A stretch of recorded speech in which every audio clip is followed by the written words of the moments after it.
Hello, everybody. How are you? How are you? How are you? How are you? How are you? Um, I want everybody to come in, come in. Um, how is everybody? I'm about to go live with Sister Eve in a minute. So we're in the process. Hope everybody's well.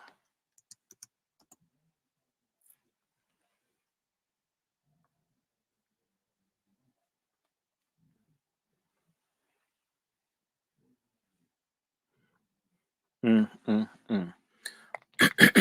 How is everyone? Is there anybody there?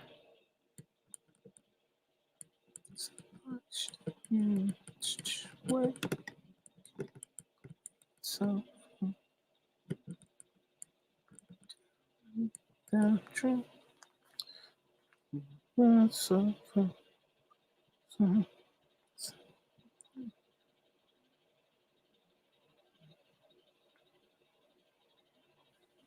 I close my eyes. One, two, one, some shit, some words of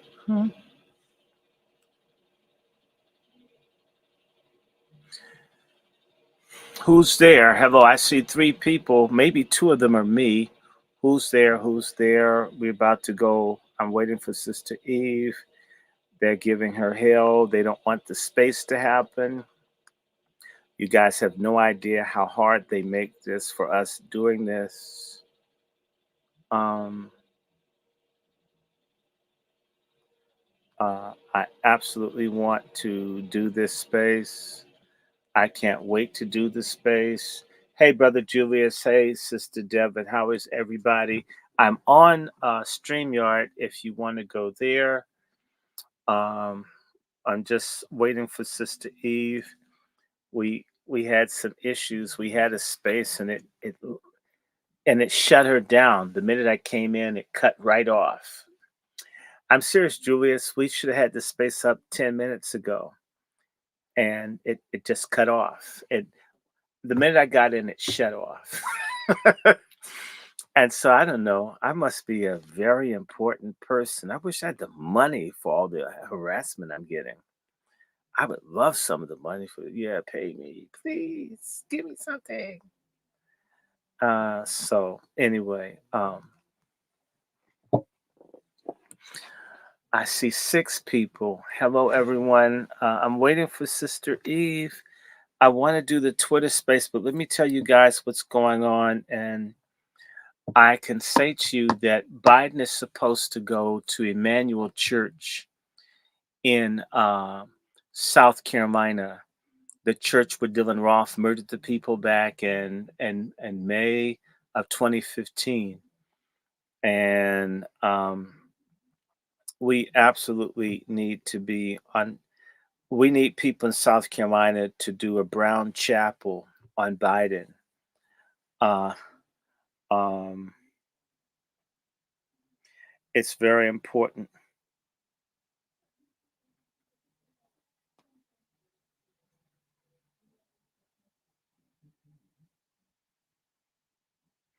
So I'm hoping that we all get this together.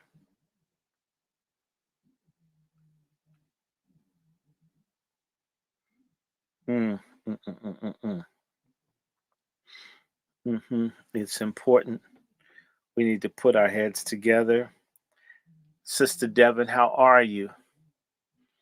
And let me see, Brother Stuart Alvergo Cook. Um, hi, hi. I can't wait for us to start. I hope you guys had a good New Year's. This is Sabbath for me, but I am. Hey, Avi Hemmett, how are you? Avi, um, I can't wait. Uh, um, I hope you saw I did a sermon thing. I hope people, well, folk are going to get mad. I don't care if people got mad, but I guess people need to understand. I'm deadly serious when I tell you I am a person that wants people to for black folk to wake up, get themselves together, and we can do it. We've got a serious situation. The economy is strange. All kinds of stuff is going on. If we don't put our heads together as a people, in particular, get right with God, man, and change our state of affairs, we're in a very bad situation. And so, yeah, I'm trying to get people up. And so let me call Eve because I'm wondering what happened. Let me see. I can go ahead, but I want to do this jointly with my sister because she knows what to do. Hey, hi, Aunt Rebecca. How are you? We're about to get busy here. I'm just need to figure out what's happening. We'll start in a second. We'll start in a second. We've got to have this discussion, and we got to do better than what we got. So I don't know. They may be having a mommy moment, and if not, I'm going to go ahead and have this discussion. And uh, so I think she must be struggling with something. Anyway, I want to wish everybody a happy new year again. And I want to give everybody praise and thanks who did not go to see this Color Purple. Um, it wasn't that bad, but the first one, frankly, in some ways was better. Um, if you can make better, I mean, just I'm thinking we need movies where people like each other, where husbands and wives love each other.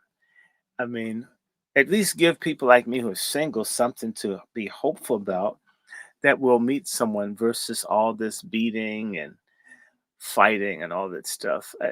Every relationship between men and women is not violent and painful. I just think that's ridiculous, and I think that Oprah should be ashamed of herself, as should Spielberg, who wouldn't dare make such a movie like that for Jewish people, but would make a movie for black folks and call it art.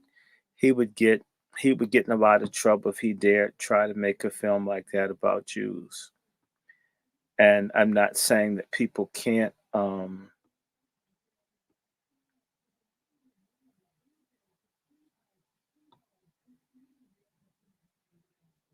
Okay, here it is.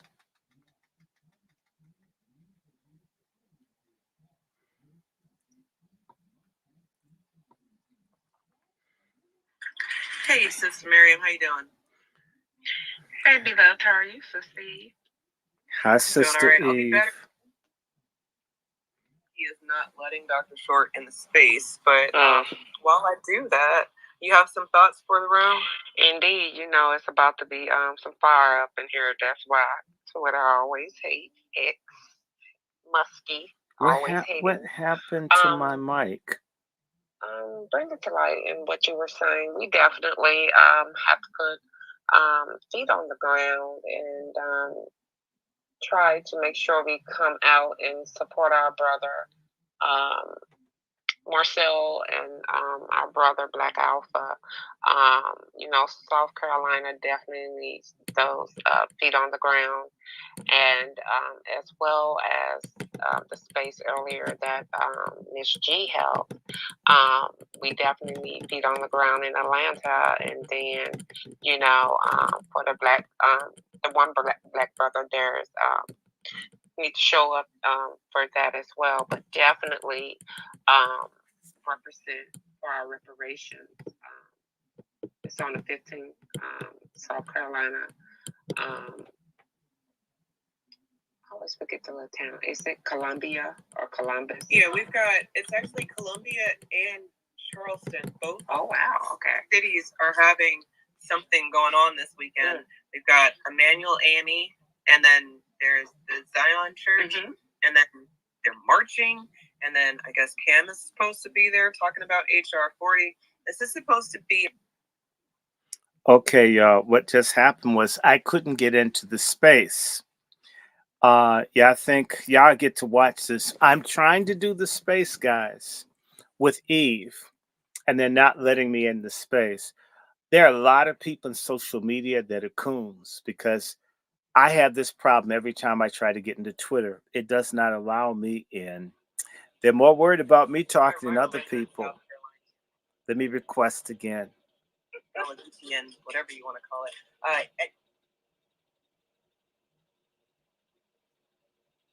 If 5 people show up and turn their backs on them people and cause some sort of commotion, then on Tuesday it won't look like the niggas in South Carolina just let them come through and march down to the state building, because that's going to be the biggest thing that they're looking for, Miriam. I think they're going to be looking for, well, yeah, the blacks liked it. They wanted it. See, you see how we know they wanted it, because there was no protest. Indeed, because Brother Alpha and Brother Marcel definitely, like I said, they had 2 different spaces now pertaining to this very thing. And, one is an Atlantean and one is a South Carolinian, and they are willing to cross travel in each other regions because they said they just are one stretch away. So Marcel came up and helped support Brother Alpha when he was doing his stomping, and so he's doing the same. Brother Julius, Brother Marcel, and I think he's going to bring. I'm going to have to with him. Try to do. And I just encourage for family. I'm going to need to close this. You can come into the StreamYard because I'm not going to. I need to try to get into Twitter. It won't let me come in through this account. Let me change. So I'm going to shut this down, Julius Brooks. Black first while holding up. He wanted people. Okay, so they jammed me on this one. So I'll just do a different one. Because you're going to have, it's been confirmed, Pamela, along with some others, Clyburn and others will be there. So we have to make sure we let our voices be heard.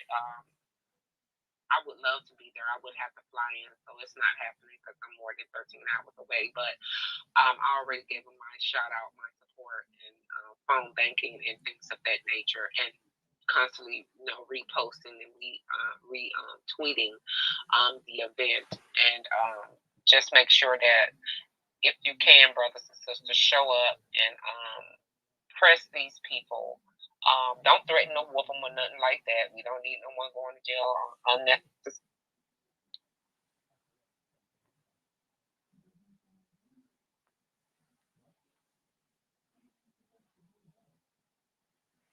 On our protections, and we just need to band together and show solidarity. It don't necessarily have to be 100, but it does need to be at least a good strong 10 to 20 to put pressure on that room. Shout out to you, beloved Dr. Short is in the building. I had to try 2 accounts to get in. I must be important because why can't I go into Twitter? Okay, Eve, you tell them what happened earlier. We came in the minute. I did. I told them. And actually, since you've been in this space, I haven't been able to tell them the fun things that I've seen. But I've seen both of your accounts. I've seen me give your account mics, and you're requesting the mic from me. So I'm throwing you the mic. You're requesting it from me, and Muskie is like, haha, these niggas will always be confused. And I'm just like, no. So then you come in under a different account. You got the mic. We can hear you. So far, so good. There's power in the name. They don't like DRS1. They don't like anything. I don't care. Look, brothers and sisters, we have an opportunity to make history in the next few days. We have an opportunity to do something for our people in a mighty way, and we should do it. And we shouldn't care what anybody says. We need to snatch the torch from the boomers because they're never going to get it. I'm sorry. I wish they would. I would to God the boomers would do what they're supposed to do. But the boomers are not. It's left to us to get out and do this. And if anybody's got friends. In fact, everybody, we tweet this room. We tweet the room. Everybody that's on my YouTube, everybody that's watching, please bring everyone's attention, because we need people to show up and let folks know that Biden lied to us. We were promised stuff. We've got nothing. In fact, actually, we have less. There are people in DC who just recently, they were getting $6 a month for a supplemental nutrition assistance program, while hundreds were being given to people that were brought here illegally, which means it's starving Black seniors and other people to feed people in the country illegally. This is what we've gotten from Biden and the Biden mayors, the Mayor Bowser in DC, Mayor Johnson in Chicago, Karen Ass in Los Angeles, Eric Asshole Adams in New York. All these people, the mayor of Detroit, they're putting Black people out in the cold to feed illegals. There's even, the police will not even arrest or do anything about illegals committing crimes, raping, robbing people. They already have a crime bill and they're not even citizens. We were lied to. We must punish the Black elite, and I don't care who's listening, the nigger Masons and the nigger Greeks and the nigger BOULE people. We have to yank the Ku Klux Klan sheet off of them. They've given us this disaster. This is genocide. We're moving towards what the Palestinians have in Gaza, and this is being done to us by Black Democrats, by Black preachers, by Black Masons, by Black Greek letter people, by Black civil rights organizations are allowing us to be exterminated in our own country. They're giving reparations to people in the country unlawfully and can't even mention what's happening to us. Sheila Jackson, and I'm going to say this, there are a lot of big platforms out there. They're underperforming on critical issues.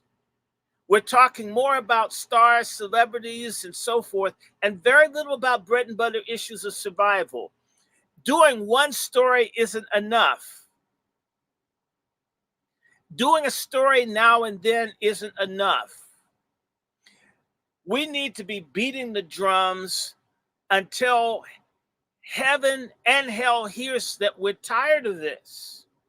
If you want to know what's going to happen to us in 10 to 20 years, look at what happened to Gaza. It will be done differently, but what's happening to people in Gaza is what will be done and is being done to us right now.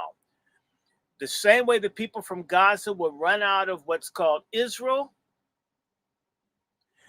we're being run out of all of whatever we knew was home. And what we can do, we may not be able to control white supremacy, but we can punish Black traitors, Black treachery, no good takes, dicks, jakes, and other sorts of people are the reason we're in the situation that we're in. They're in positions of influence and authority and will not open their mouths because they're doing okay. I gave Sister Eve some organizations because if you can't make it to South Carolina, if you got a cell phone, if you've got email, you can raise some hell. You can contact the South Carolina NAACP and let Mrs. Glover know, bitch, knock it off. You can contact the head bishop for the United Methodist Church, a Black man. You can start writing these people, telling them that they're traitors, and that what happens when a people are made desperate, people like them end up becoming enemies to the people of their group. Don't say anymore because they'll say they threaten you. You threaten them. It's like that guy's name, Anus Brown, the preacher in San Francisco that's against reparations. Notice that you haven't heard from that coon since we went after him. These people are weak. We're not behind them. Their organizations are dying. Most of the people that follow them are in their 70s. It's time for the Xers, the millennials, and the others to remove these people. In fact, let me tell you something. A lot of older black people, pardon my language, y'all need to shut the fuck up. We've obeyed you. We've listened to you. We're closer to being exterminated than ever before, not even since slavery. The boomers and the silent generation folk have set us out here to be wiped out. And I'm old and I'm black. Listen to me. I've lived long. You've lived too long. We would be better off if a lot of people died at 60 than to live into their 70s and 80s and try to make things work like they were in the 1950s. The world is changing. You need to go after the local NAACP. Anybody that can contact the NABJ, they have a North Carolina thing, South Carolina thing. We need to go after people, call your friends, your family, but we need a presence in that church to turn Biden out. Biden needs to be treated worse than Bloomberg. Not just that. People need to go after Clyburn. You need to go after Bakari Sellers, the one that comes on CNN. He's on Twitter. People need to go after these people in their accounts and confront them. People need to go after Simone Sanders. And there's this Haitian bitch, yeah, I called her a bitch, who's the engagement person for black people for Biden. We need to let them know she's not going to work. We don't want them. We also need to tell Al Sharpton we don't want him either. And whatever's making him small, I wish it would hurry and finish up. He looks like a raisin. We must put pressure on these people. There is a woman from the AME church. You need to get in touch with the AME bishop for down in South Carolina. The AMEs are a bunch of Masonic phonies. That's a big, prestigious black church that's going to commit suicide this year when they support gay marriage and openly gay bishops and pastors to try to be hip. I can't wait until they commit suicide. If you believe in God, look, you can't tell me as a single person at 58 that you got to sleep with everybody that appeals to you and God made you that way. No, your own vain imagination made you need a load up your behind. Watch these same churches are advocating for the illegals, are advocating for crime bills for Jews and for Asian Pacifics, and they've said nothing about our reparations. Clyburn needs to be harassed. That punk, what's his name? The one that looks like Mahalia Jackson, Jamie Harrison. If you can find these people on Twitter or Facebook, trust me, they're weak. Yes, your insults and writing makes a difference. Trust me, white people read the threads. If a bunch of us started writing Jamie Harrison saying, you're a sellout nigga and you're not even a good-looking Mahalia Jackson imitator. If people kept seeing that over and over and over again, people would start saying the black community already is saying no to Biden. We need to say that Biden is going to lose. He's already lost as of the day we showed up. And it has to happen in South Carolina. And we have to go after Clyburn. And we have to go after Bakari Sellers and these other people. We also need to let Clyburn know his daughter will not be the representative when he dies. We have to be a message. We're not taking it anymore. The NAACP, and there's a thing called the National Congress of Black Churches, the National Black Church, whatever. I think I sent this information to you, sister. You put it in the Jumbotron. People can get that information, and particular Sister Giselle, we can do a Black January. We need to put the same demands for reparations and circulate this stuff all over again. We already have it, just changed the month on it. We circulate all over again. On top of that, we need to go after anybody that we need to get a commitment, although we won't get it. We need to demand a statement. In fact, there are groups here in D.C., for those who are in the D.C. area. We need to go after the National NAACP. We need to go after the Congressional Black Caucus Foundation. If we started raising sand, again, like Sister Giselle and others were doing, and we did it now, It's going to make the news and it's going to embarrass them. And that's our purpose, is to hijack the narrative. We want Biden's people too jittery to even come into black neighborhoods. We can too do it. We have to do it. If we start acting stupid, black folks like imitating worse than white folks with cover records in the 50s. Everybody will start acting stupid when Biden comes to town. So what y'all say? Let's show them our ass. He's shown us his predator ass for the last 3 years. It's time that we show our non-reparation check having asses.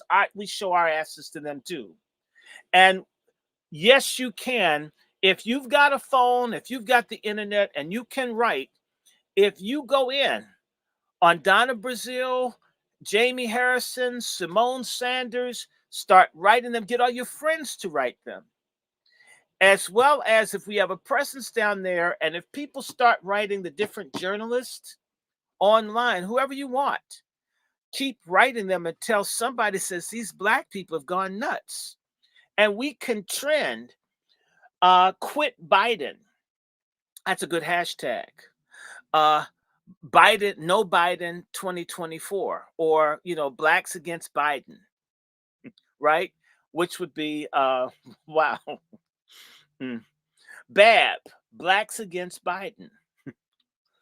And we put it up there and just get that moving. We're against him, and just have folk just constantly put hate out all day. Trust me, the Trump people and the other folks are going to pick it up and take it all over. The white people will do 90% of our work if we just do 10%. Not that they want us to have reparations, they give a damn about us, but they hate Biden. And so we need to harness the hatred of the working class and angry flyover country white people to use them on these metrosexual coastal liberal elites and their no good degenerate Biden sexual boule coons. We have two enemies. We have the white supremacists that hold office and the black functionaries that help them. We need to remind them that they lied to us and they can never lie to us again. And that's all I have to say. Sister, you've got the information. And we can call it the Biden takedown. We're taking Biden down. Trust me, it will catch on. Other people will like that Blacks Against Biden hashtag. Blacks Against Biden. We went to Bakari's page, and you know what Bakari's worried about? Bakari's sellout is worried about the Ludacris and Cat the fuck is his last Cat Williams situation. You know why Bakari Sellers wants to be in. Bakari Sellers is, first and foremost, I hate to say this, he's some kind of cousin of mine, his sorry ass. He got busted for a DUI, and that ended his political career in South Carolina. What we should do for Bakari Sellers is send him pictures of bottles of booze.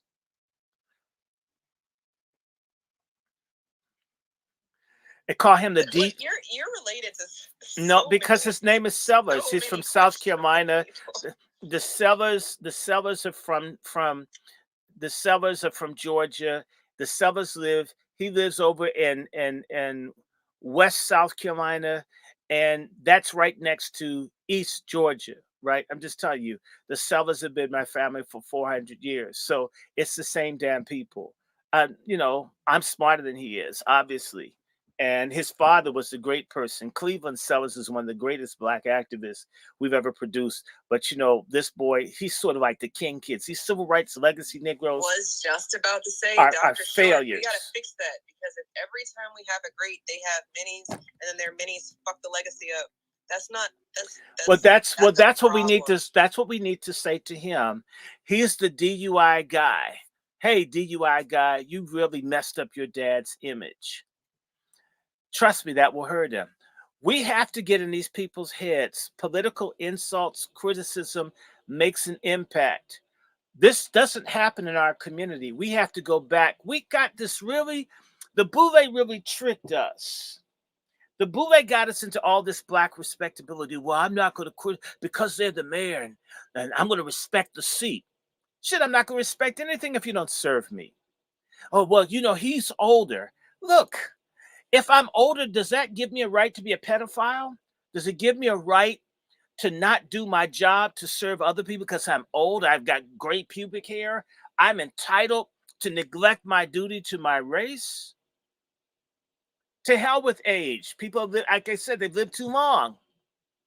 I age out of my commitment to my people. And it's all about me now. And well, when I was young, you know who was really radical when they were young? Was that punk, what's his name? Scam Jones. And so it's a phase where you speak now that you've gotten somewhere and you sold out. Oh, well, I have to respect him because, well, he's no, we don't have to respect these people.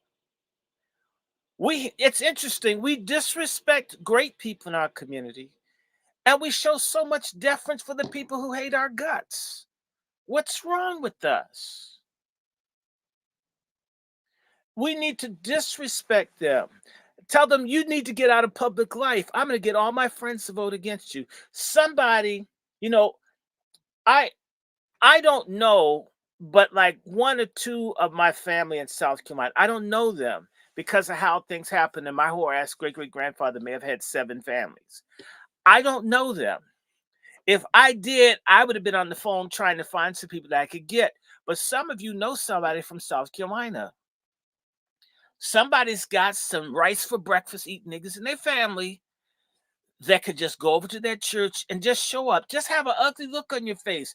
We mean mug each other all day, and we don't even know each other. We have a reason to hate Biden. We have a reason to hate Jamie Harrison. We have a reason to disrespect Clyburn. We have a reason to despise that fat preacher that they didn't let go to see The Color Purple, probably because there wasn't enough room for him in the popcorn machine. What? It's time for us to be angry about before we have. Look, if we don't do something now, we're going to be in a position worse than the people in Gaza. And trust me, if they came to kill us the same way, there's nobody that's going to bust a grape for us. Which is why we can't, I can appreciate our master teachers who've taught us that we're not supposed to be waiting for saviors, that we're supposed to be doing the work. But then, I look out and around me, and it's not as many people as I thought. But I think that that's okay, as long as I'm doing the work. I can really only speak Sister, for me. a handful of us, I'm committed. I'm willing to give time. All we need to do is put together we can email, call, Twitter. We did this before. I think Sister Giselle is somewhere nearby. I know is she down there? Is Giselle anywhere in there? I see her, Miss G. She is. She might be busy right now, but okay. If she wants to come up, if we can, please, we would love your expertise on this matter. And Kush, if you're in the space too, definitely could use your thoughts on this. But I know you're committed to this, Dr. Short. You're as committed as we've been trying to figure out how to get you in the damn space for an hour. So the commitment is there, but then it's people who are actually close enough to do something. Mm-hmm. Is their commitment there? But you can make a phone call. We can call. We can all call the head of the NAACP, because trust me, she's an old Black woman. Once she gets a bunch of mean calls, people complaining, ringing their phone, you guys sold us out. You niggas down south always sell out. You imagine people having to hear that in their voicemail. I've worked in an office when people start giving mean calls and they're angry about stuff. The word gets around. Why does people bitch about Biden? Biden hasn't done nothing for you, and says it's too bad the Klan didn't do Wall Street on your neighborhood. Oh, that just was so hurtful to me. We've got to make these people, these comfortable boomers who haven't kicked the bucket, want to cash in on the annuity. Otherwise, we're stuck. They may live another 10 years. They'll keep doing this. There's a primal scream saying, stop me before I coon again. We must stop them. I think I mentioned to you, did you look up the head of the National Council of Churches? This woman from Baltimore. I think I posted the links that you sent me. Yeah, but I didn't send you that one. And so that's one that you don't have, Eve. And her name is Vashti McKenzie. She's a Black woman head of the National Organization of Churches, National Council of Churches. It's 2 Black women. By the way, they're pushing abortion and LGBTQ, not reparations. Women need to, and I'm going to say this, Black women, you guys are key. You're key to going after the Black women figures because, it's sexism if I point out that my mayor's a coon. Her starving elderly Black women, well, she has to show she's tough. I've heard stuff like this. I says, well, I'd like to take your food budget away from you. Would I be tough? Because I'm a man. We have this bullshit double standard in our community that women don't have to be held accountable if they are professional or they got some money. Oh, look, is that Mark Carter? What's up, Red? Oh, shit. Please, brother, set this room on fire. We need to shut that bitch Biden down. We need to take Biden's ass and we need to go after Clanburn and these other people. It must happen. It has to, because it paves the way for Chicago. Everybody knows, I've said this, Chicago is the most important city for Black people in the country. I sent Brother Paul, I was watching, what's it, WTTW? They had all these, I was watching all these Chicago documentaries on that bastard Jane Byrne and Dick Daley.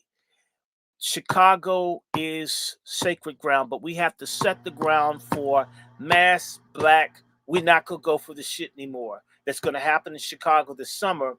We shouldn't wait. We need to have everything on fire during the wintertime. They'll know Black folks are serious. We normally act out when it's hot. We need to act stupid when it's cold. Go ahead, Mark. Take over. And please talk about this sorry ass Biden. And if you know some gangsters or anybody in South Carolina, somebody take a bus, anything, stop Biden, punish this dude, Clyburn. We've got to stop these old boomers or they'll kill us all.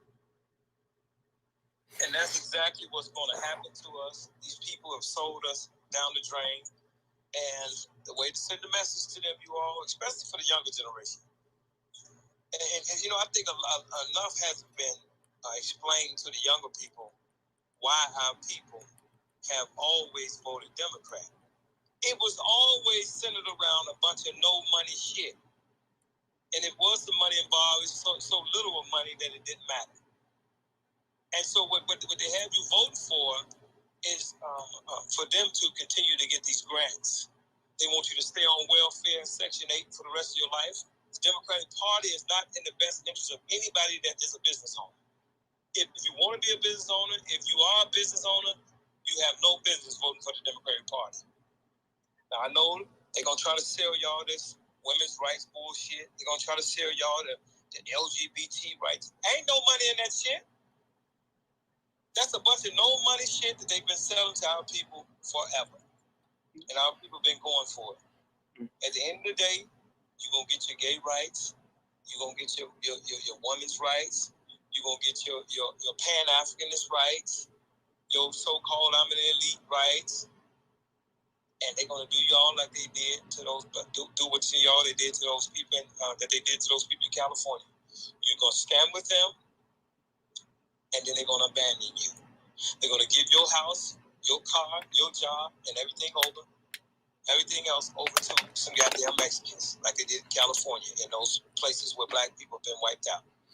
Now, I hear today that all the Black people have not been wiped out of California, but it was said by people from California that they're in new areas now. Well, the question is, why do they have to be in new areas? Why they can't be in the area where they've been for the last 100 years? Why do they have to pick up and move from Compton and Watts and all those places that the lady was naming? Well, they had to move because they believed in the liberal agenda. They thought that they were progressives. They put your ass out. The Mexicans put your ass out. They don't care how much education you have. They don't care how smart you are, how good you work. They don't need you. And now that they made them police officers, what the hell y'all think they're going to do to y'all? And I want to mention, when you see the Black women getting their asses kicked by the police, for all the sisters that like the straight hair of the Taco Suave dudes, it's the Latino dudes beating your asses. Just want to point that out. Yes, you know. I mean, I'm really pointing it out because, our people get so caught up in a bunch of no money shit. They make that shit more important than the black agenda. And they definitely make it more important than the economic agenda. And so the people of California in those various places they got kicked out of, they make that shit more about the issue-based campaign than they did about the black agenda, which included them being able to control the economics. And in the end, those liberal Jews out there gave y'all homes and y'all cars and everything else that you own, your jobs, they gave it all to Mexicans. How do you feel? How does that make you feel? Enough of them. What do you think that they're gonna do to the rest of y'all in the other cities that you vote for Democrats? They're gonna do the same damn thing to you in those cities. That's why we're ahead of the curve. We're trying to wake these people up more than we were waking them. And it couldn't have happened any better than it did with Abbott sending all these illegal immigrants to Chicago, because now they finally awakened. We couldn't tell them 10 years ago that immigration was going to be a real problem. They weren't listening. They were crying about the immigrant kids at the border. They used to cry about that. You should hear them. I used to think that they were crazy as hell. They were crazy as hell because you have 1 in 9. Oh, it's different though now, Randy. Yeah, now that they see, I'm watching. They see the handwriting on the wall with Abbott sending all them illegal immigrants. I'm glad he sent them here. I'm glad he sent them here because that shit woke them up. They needed that. You couldn't tell them shit. I know, and what I was going to say is they were crying for the immigrant kids at the border, but 1 in 9 black children is in the care of the Child Protective Services, being raped, molested, not adopted, and that didn't draw people's attention. And I want to say a big part of it, and I want to thank you and congratulate you. But again, you're going to agree with me. One of the key elements that woke people up is that black women have got mad. Single elderly women and stuff who have people stealing shit off their porch, defecating on their porch, doing all kinds of stuff. It's woke people's asses up. Some of the most reactionary voters in our community are boomer females that are still living back in the 60s with Dr. King, where, you give a nigga a hot dog to vote. And these days, I don't know where they put the hot dog, but still, I'm glad Abbott did it. It's even beginning to happen here. But we must. South Carolina, there's got to be a way. Everybody knows somebody to get. See, they got some Democrat shields on the app. Y'all help me with these names: Nikki Barnes, The Epitome. What are those other names? Damn, I can't think of the other ones. Anyway, these are the man haters of the app, right? Old man haters, not just man haters. These are the old man haters, right? And they love Joe Biden no matter what he did to destroy the black community, what he did to destroy black men. They love him, and they on the app recruiting for him. This is how crazy they are. But you see, what's Nikki? But hold on, let me say this part, because I want y'all to know. But they are lying down and having babies by the Confederates. They having babies by these Confederates while they telling us how racist a Trump is. But you went and laid down and had a baby by a white man. But we're not supposed to say nothing about that white man, huh? Those type of white men. Well, he was good to them. He wouldn't do that. He wouldn't burn a cross in my house. See, that's the conversation we got to really start having about these Democrat shields. Start looking past that dark skin and figuring out who they laying down having babies by. And you're going to find out they got a bunch of little mulatto babies, you know what I'm saying, running around here while they telling us how racist these white folks are. They laying down and having babies by KKK members. I mean, maybe they'll come in and answer that question. Mark, I think we've been having this conversation. At least we've been having the conversation since Daniel Cameron. You know Daniel Cameron? He's basically Kamala. Okay, there we go. Let's have the conversation. So Daniel Cameron is the Kamala of Kentucky, right? And then, he's a football player. The males and females. I don't want to just make this about the women. Oh, and I'm not doing the gender thing at all. I'm just saying. No, you're right. No, you are right. Just like them old ball bouncing ass niggas, they can't keep their tongue out of white woman's ass. You know, all them niggas playing football and basketball. They add them into that shit. They can't keep their tongue out of white woman's ass. Same thing go for them too. And also we left out the gender thing. the LGBTQ folks can't keep and needs to be called out because the people. It used to be. All right, y'all are gonna hate me for this, and maybe not y'all. But some of y'all are gonna hate me. It used to be black first, right? Because you see black people, you see them, and it's like, okay, you, me, and I'm you, and we're all together. But then you get the first black, and then it's like the first black is probably an off-code person because of what they had to do to be in that space, to be that first black. But, you know, let's give them some grace because sometimes and actually a lot of times we do work well beyond what these other people are doing. So then we get the opportunity and then now we are the first black, but do we give it back? No, we take it and we're like, yes, it's mine. I'm the first black. And then the blackness goes away and now they're just this thing with black skin not speaking up for us. And we see it over and over and over again. I remember going to the polls with my parents and they told me, you got to vote for the black person. And I'm like, really? What? Not what their policies are, not what they're here for. Let me say this to you, you gotta vote for the black person. Let me say this to you, because maybe you're a younger woman. I'm 50 years old. Listen to me closely. A lot of these people my age and older, they don't know what the fuck they talking about. No, they don't. Don't y'all follow that shit that they telling y'all? Matter of fact, everything that me, Randy, or anybody over 50 years old say to you, make sure that you go back it up with some type of facts. Because a lot of them, they're going to tell y'all shit. They don't know what the fuck they're talking about. They guided themselves down the wrong road, and they're going to guide you down the wrong road. Okay? This is what they do. And I'm talking about my own age group now. Yes. Because we y'all parents. All right? We y'all parents. And so we want what's best for y'all. We're not going to guide you down the wrong road, but still check on what the fuck we saying. Absolutely. Look it up. You know, ask somebody that's our age. You know, we're going to give you the truth about these people. That's why I'm saying this about Nikki Barnes and Leslie and all of them.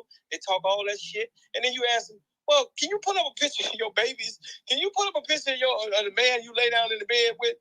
Oh, they ain't going to put those pictures up because they want you to believe that they are black power ungower. Oh, no. It's like Cornel West talk all that shit, but that white woman on his tongue. You know what I'm saying? White woman just riding his tongue like a seesaw. You know what I'm saying? But and he's broke. One of them niggas got to say. I don't want to hear that shit. You know what I'm saying? Fuck that nigga. I don't want to. Hey, don't tell me nothing Cornel West is saying. And when I caught his ass in my neighborhood, I told him to get your white woman loving ass the fuck up out of here. You know what I'm saying? This was 10 years ago. Get your white woman loving ass the fuck up out of here. Don't be over here talking like you on some black shit. And you need to add your black wife beating ass out of here. Mm-hmm. Okay. Hey. I said that. Okay. I meant beat the shit out of the black. Fuck him. What's up, Dr. Show? What's up, everybody? I wanted to add some clarity to, I've been here for a little bit. I want to add some clarity to it. We got to understand that, you know, when it comes to the voting thing, it's definitely deeper than the party. But don't, like here in California, for example, I'm here in LA. And it was a little more nuanced. It was generally, Brother Mark was right, but it's a little more nuanced than that. Because here in California, our big gentrification really started to happen under our Republican Governor Schwarzenegger and our Republican Mayor Richard Riordan. That's what the downtown that gentrification started under the Republican guy here, and also it was a very, very soft gentrification. Most of it had to do with this people. It was just dangerous, and people moving out to the Inland Empire for a cheaper home in a non-dangerous neighborhood. So that's really how it started. And then it got exacerbated through Section 8. When the Mexicans took over, that's when Section 8 stopped handing out Section 8 vouchers in LA for black people and put them out on the outskirts of town. But see, they be following that old liberal shit. I'm just giving people some clarity as to how it happened. While they were not giving out Section 8 vouchers, because most of the hood, like in most cities, are people who are renting it on Section 8. If you were black, your Section 8 voucher said you have to move out to Lancaster or Palmdale. And if you're Latino or Mexican, your Section 8 voucher would allow you to move into Compton, Watts, and South Central. So I was working in programs where they literally, like, if a black person wanted to move, they wouldn't allow them to move. The Section 8 would be like, yeah, you can't move over there in the jungles now. You got to move out of Palmdale. And so a lot of people were really hardcore relocated. But a lot of these policies happen here in California. And what Californians, especially Black people, we voted against illegals getting health care. They did what they did to those folks in Chicago. It's California rights. A lot of those laws comes on measures, ballot measures. And Californians, although very democratic, were very, when it was left to us as voters, were against LGBTQ votes in 2008. Proposition 8 was a proposition to legalize gay marriage in California. Overwhelmingly said no. When it came to illegal immigration and them getting medical benefits and getting benefits, the California voters said no. They did what they did to those folks in Chicago. They was like, okay, you guys voted no. Okay, we just gonna do it. We gonna do it anyway. Or see, you all have been our example. See, we pay attention to what happened in New York. Yeah, no. I'm just finishing this point. I'm just finishing this point. I'm just saying, like, all I'm saying, as an example, as someone who's been at the spearhead of the example, seeing both parties fuck us over, I want to make it very clear to people who, being from California, as an example, the Republican Party is no savior either. No. Let me make this clear. When it comes to the 1%ers on the left and right, with Democrats and Republicans, let me say it again. When it comes to Democrats and Republicans that are the 1%ers, they want immigrants. They benefit from immigration. So when we talk to the Republicans, I don't want to talk to no goddamn 1%ers about shit. Too goddamn uppity for me. No different than an uppity ass nigga. I don't want to talk to no uppity ass crackers. I talk to them white, racist, Ku Klux Klan crackers. You know what I'm saying? Because I hate them about as much as they hate me. But we can sit at a table to go against this immigration and expose the 1%ers on both sides, right? So we ain't in no love affair with no goddamn 1% Republicans. No different than the 1% Democrats. So we understand. We understand exactly how this shit went down. And a lot of this stuff has quietly been in place, right? But it wasn't until Barack Obama and Rahm Emanuel. It really wasn't even Barack Obama. It was more so Rahm Emanuel, who was a white Zionist, racist-ass Jew that was Barack Obama's chief of staff, right? He was Bill Clinton's senior advisor. That motherfucker lived here. He's the one that covered up the murder of Laquan McDonald, and we ran his ass out of office here, right? And so we know that when it comes to those 1% Republicans, they are just like the 1% Democrats. Those are the ones you see that have sided with the Democrats to move on Trump. See, Trump wasn't supposed to line up with those Southern Kentucky back of the woods crackers. They didn't like that. They didn't like that he chose the lower class white folks over the higher class whites, and so they want to do away with him. See, we got to be smart enough to pay attention to how to use a person as a tool. I don't give a fuck about them being racist. They ain't no more racist than we are. We get so emotional because we want them to do right by us. I'm racist, Mark. I'm racist as hell. Yeah, no way. You don't have no control over any program policies. Where? Yes, we do. Show me where. In the Senate, in the House, they vote. They vote right. They vote. Ma'am, hold on, because y'all be saying that shit all wrong. Nah, I'm sorry, Mark. I respectfully, because I really rock with a lot of what you're saying, but we don't have control over anything. That's why we're fighting. Yes, you do. Yeah, Mark, I'm trying to tell you, if we had control, then we wouldn't be telling them to cut the check. We wouldn't be telling them that we're owed reparations. We would have been paid reparations already, but we're not, because none of the people in power fuck with us. So to your point, I like what you've been saying. Ma'am, they don't care about no reparations. You gotta let me finish. I'm sorry, because it's my space, and I will let you finish, because, like I said, I really like what you've been saying, and I agree with most of what you're saying.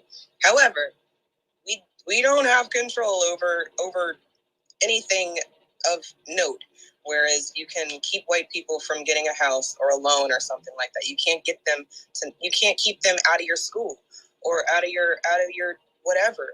However, like you were saying, the poor whites that Trump got on his side, I like that, because it's more of them than the 1% whites. So yes, we do need to use the people around us, and we shouldn't be stupid about it. Nobody's saying that they're going to like us and we're going to like them and it's going to be some kumbaya. No, but these are the same white people we've been dealing with since 1526. Since before that, we, foundational Black America, Native Blacks who've been here since before Columbus and all that, we've been dealing with these white people the same way, with resistance, with fighting back, with making sure that they know that that shit's not going to fly. And then these other Blacks, the new Blacks, the Nikki Haley's and Kamalas who aren't even Black, try to come in and tell us that we have to accept what they've been doing. And that's not right. So, like, I hear you. We can be bigots. We can be people who are not nice. But I will never allow somebody to say, at least in a space where I have control over the mic, that we can be racist, because we cannot. Not yet. Okay, so let me ask you a question. Go ahead. Is racism a group of people or a system? It's a system. It's a system, right? So, yes. Do we have a Black person on the Supreme Court that's making decisions? That's a senior making decisions? You mean like, you talking about Ketanji? Are we calling Ketanji? Matter of fact, don't even know what a woman is Black? No. Matter of fact, you got two. See, to say that we don't have power, no. We got power. It's how we use it or don't use it. Stop letting them tell you that these niggas ain't racist. They just as racist as the Ku Klux Klan is. They are part of the system. Then if you're saying that they're Black white people or that they're on their get out, that's what I'm saying to you. Sure. Listen to what I'm saying to you. Stop letting these old people tell you that old ass rhetoric like them Black folks ain't got no power. They don't use their power. They got power. That nigga over the military, he got power. Them niggas in the Senate and in the House, they got power. And matter of fact, I'm gonna bring it down to Chicago.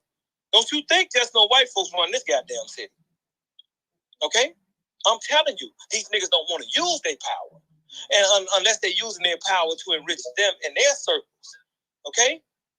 You're not part of their lodges, them old nigga-ass Masons and Eastern Stars. You're not part of their D9 shit. They're not making sure that Black people eat. Stop thinking that they ain't got no power. Don't no white folks tell them what to do in this city? Them niggas don't want to do nothing for Black people.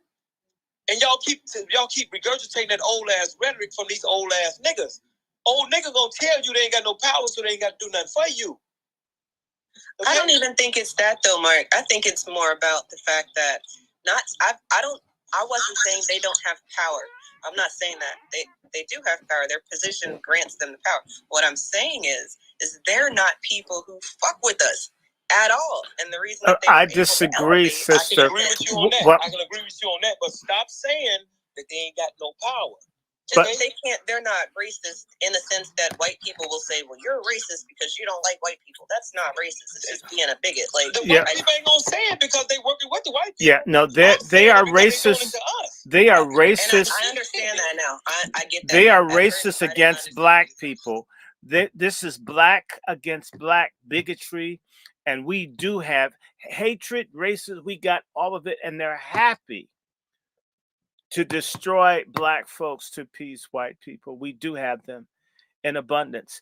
I see racism. It's never used against anyone but other Black people. We do this to one, and we do have power. We take life.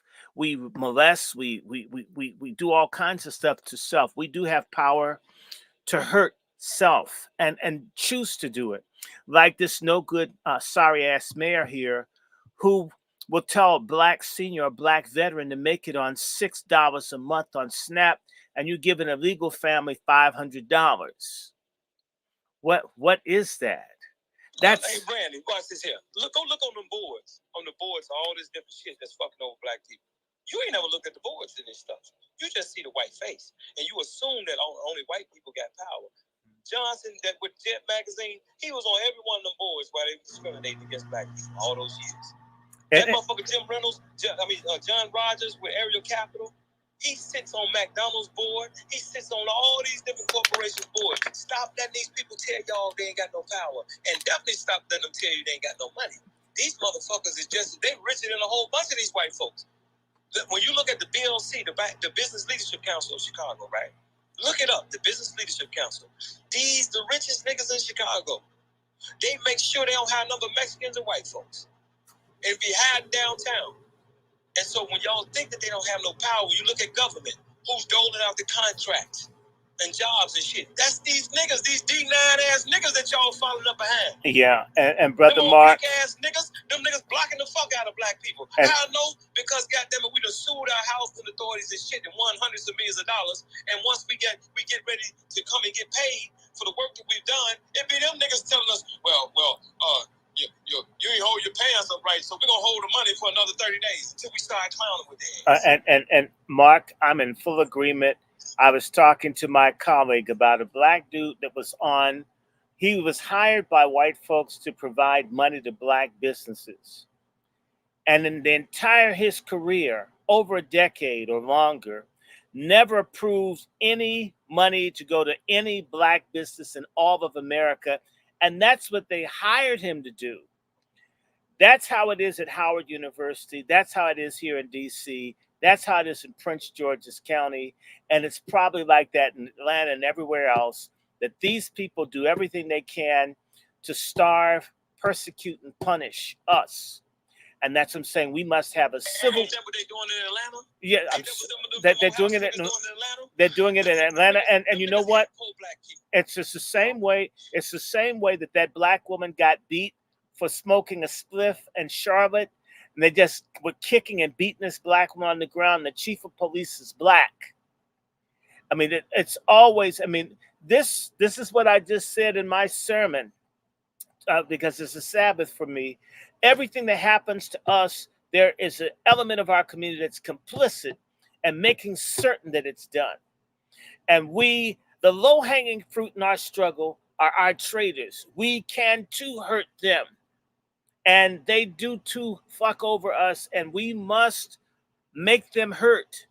Because what happens in South Africa and everywhere else, when the people recognize that these BOULE people cannot control us, they'll throw them away and they'll be talking to folk like us. We need to get. Look. And most of them, when you look to see the ones that are in position, they got a white mama, a white daddy, or a white lover, male. That get. Or the motherfuckers, one of them Caribbeans or Africans. Yes. Right? So when you look at Nicky Barnes and Leslie, them motherfucking immigrants. Those are immigrants. But first glance, you think that they one of us. No, them some old goddamn men from the Caribbean. Right? And so everything has to be racist ass Zionist Jews. See, y'all think that some Republicans got power in Chicago. Ain't no motherfucking Republicans in power. God's chosen people. Yeah, GCP. It's GCP, Mark. Yeah. No, I'm trying to tell y'all, these are Jews, Irish, and okay, I'm sorry. We gotta keep the language codified. GCP is our code word. Have a huge following. God's chosen people. If you choose to identify, which is GCP, them, and what can they say about that? And Mark, I'm gonna let you finish what you were saying, but we do have some hands up. Sister Miriam, I know you probably have some gems, but I'd like to get to the new speaker to kind of rotate them in and out. So I'm gonna unmute. Mark, please watch your language. Not because I fuck with them, but because they keep fucking with me, and why they do me like that? Well, I'm 50.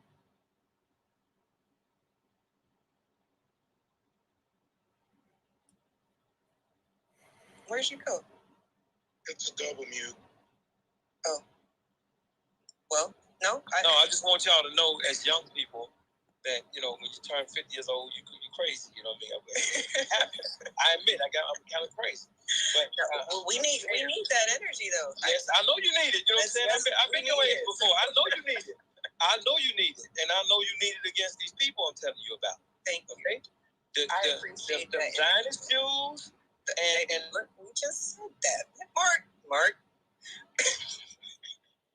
We keep saying maybe YouTube will see that I tried, and then that'll matter to somebody. Oh no, you said that's what you call it, God's chosen people. GCP. Okay, I didn't hear you say that. Right. So okay, the God's. I can't call them no God's chosen people. So I'm just you say GCP.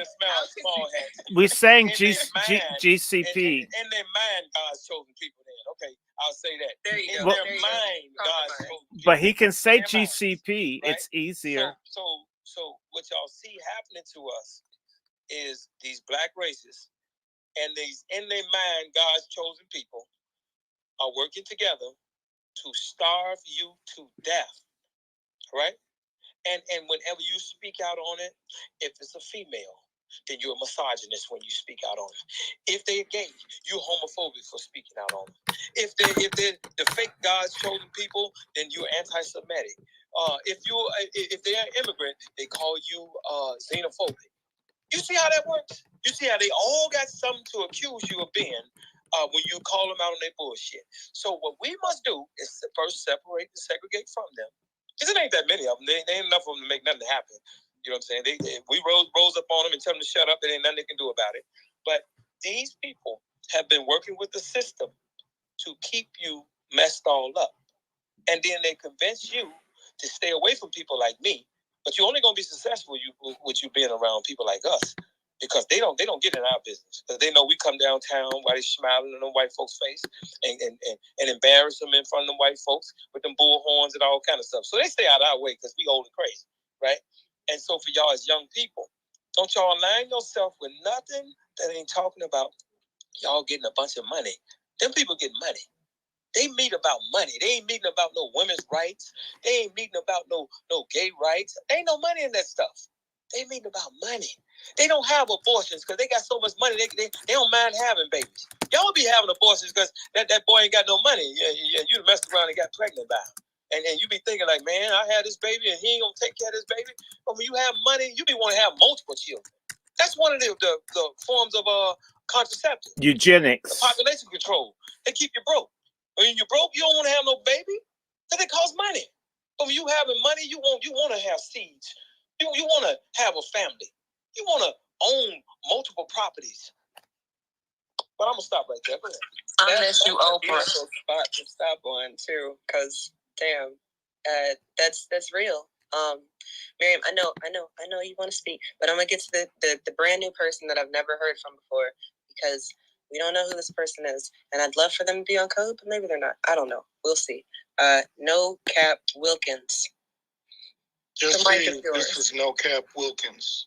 I just I wanted to chime in and say, Mark, there is a lot of things that I did agree with what you were saying, and there is a move to delineate from all of those that have that foreign lineage that tether on to us, cosplaying as us and undermining us.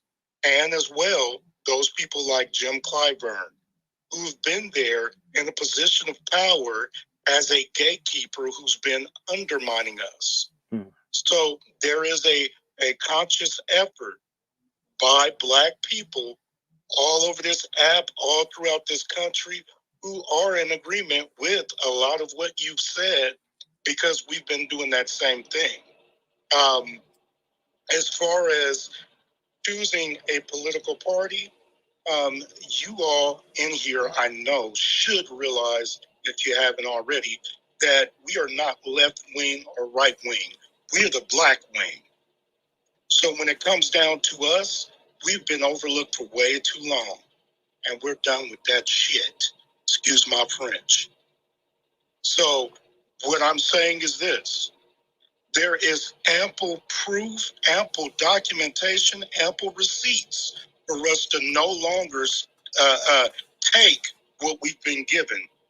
We've been given a choice of shit sandwiches and vomit soup as far as politically. And what we will show is solidarity, that we will not settle for any of that any longer. Mm-hmm. And when it comes down to it, like Brother Randy Short said, that shit soup, that shit sandwich and vomit soup, I know that's you. No, that's you, my brother. I am on code, and there's a bunch of us in here that I recognize your PTR that we are on code. We'll sit back and we'll listen and we'll chime in and agree. And if we have ideas, we'll share them. Thank you for letting me up. And I appreciate you being short and sweet and succinct. And to the room, actually, I haven't had a reset or haven't done any of that. So tonight, we're talking about South Carolina because the Democrats want to make an appearance.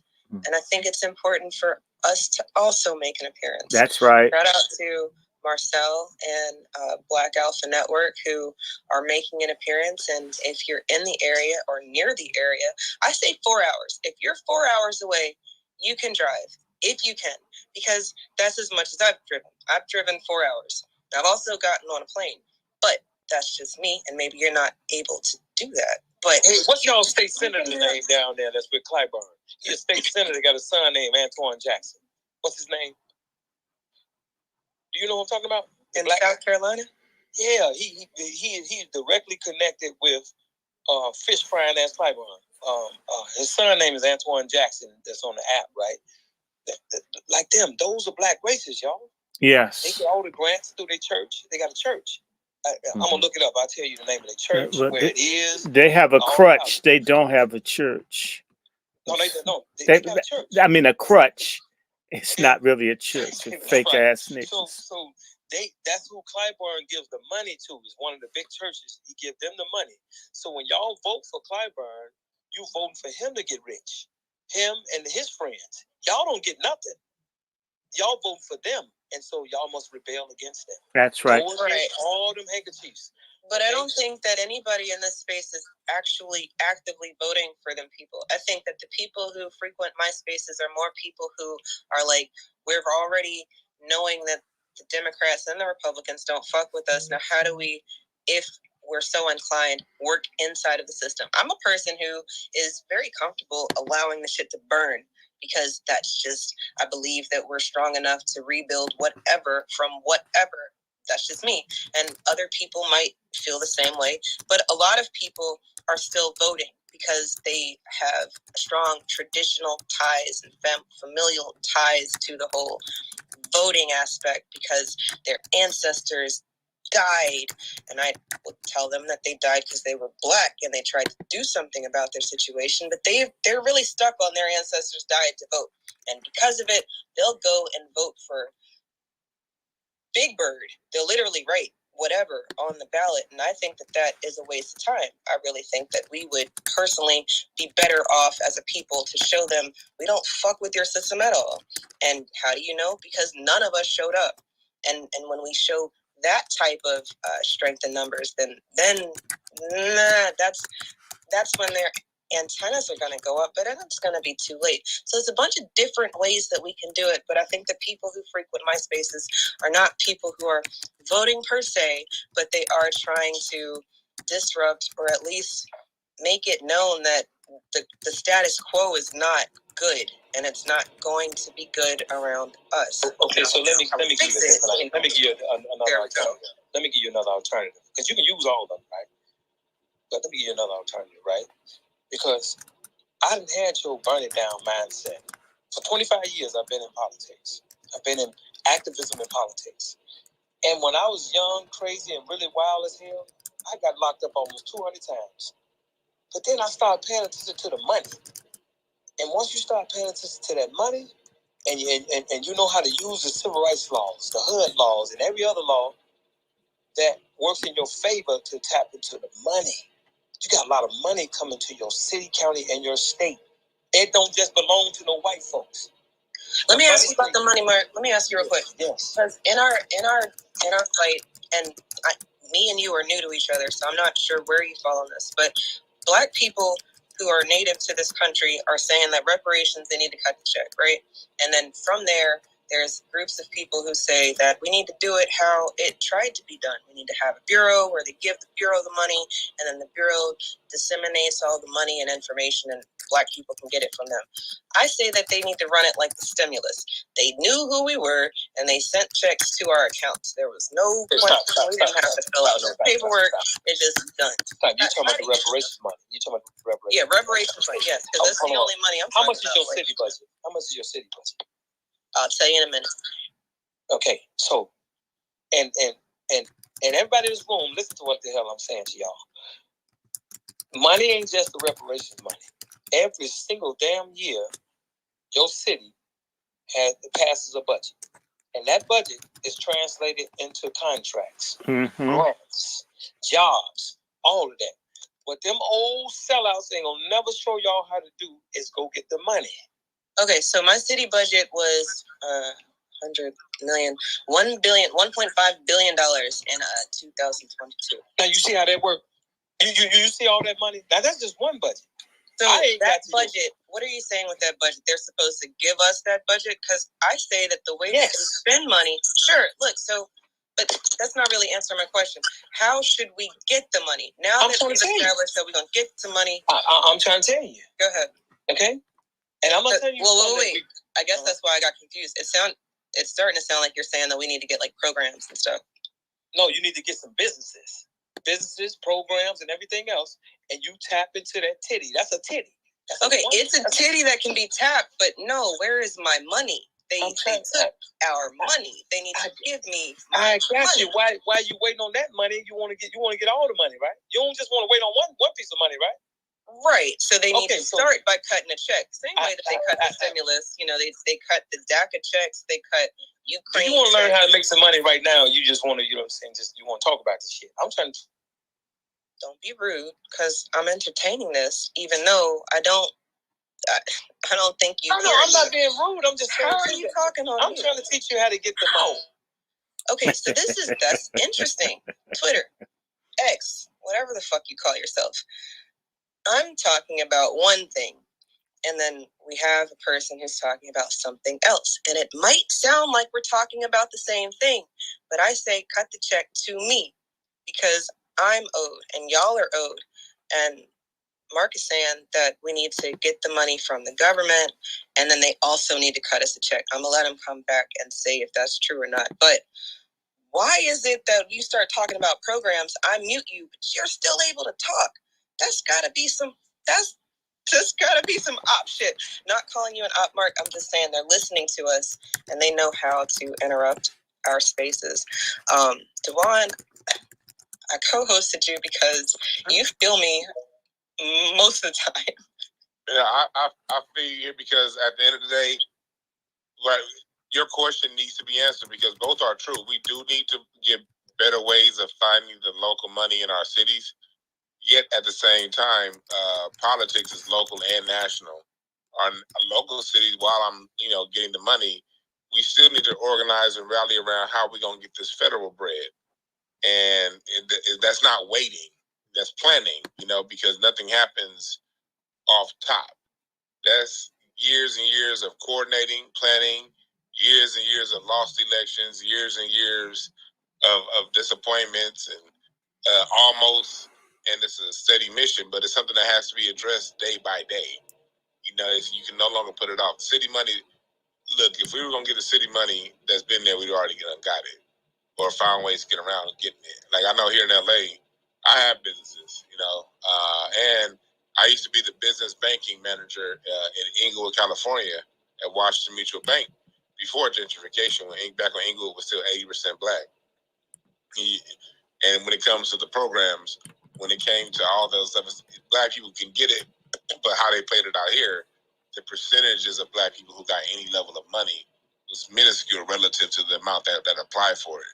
Even the ones who knew everything on how to do things would find ways to not get the money. And I was the person that was in charge of doling out the money. A lot of the state city programs were run through my bank. So that's how they do it out here. They'll have a certain program, and then Wells Fargo, Bank of America, or some kind of bank, they'll underwrite the program, and then you go through that bank to get access. That's some of the programs that they have out here. I can tell you right now, ask me how many black businesses in Inglewood, California, that was 80% black, got some of that money that we had to hand out of hundreds and hundreds of millions of dollars. I can name it on less than one hand, and I won't even include my thumbs. So that's why, the conversation about federal reparations, that has to be addressed and it has to be talked. We can no longer deflect from that.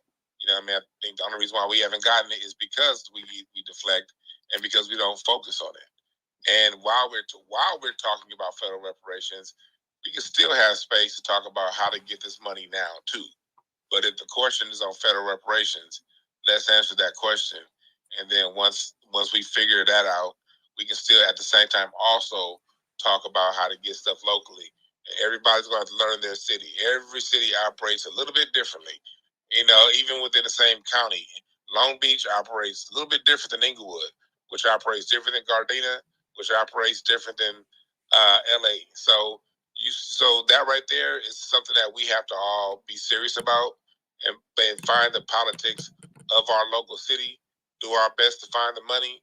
But me being someone who worked at the bank for 5 years, and I am a business owner. Listen to what Tariq is saying about he opened up the damn museum. There's all kind of museum money here in LA. You think they gave that black man any of that museum money that they have out here?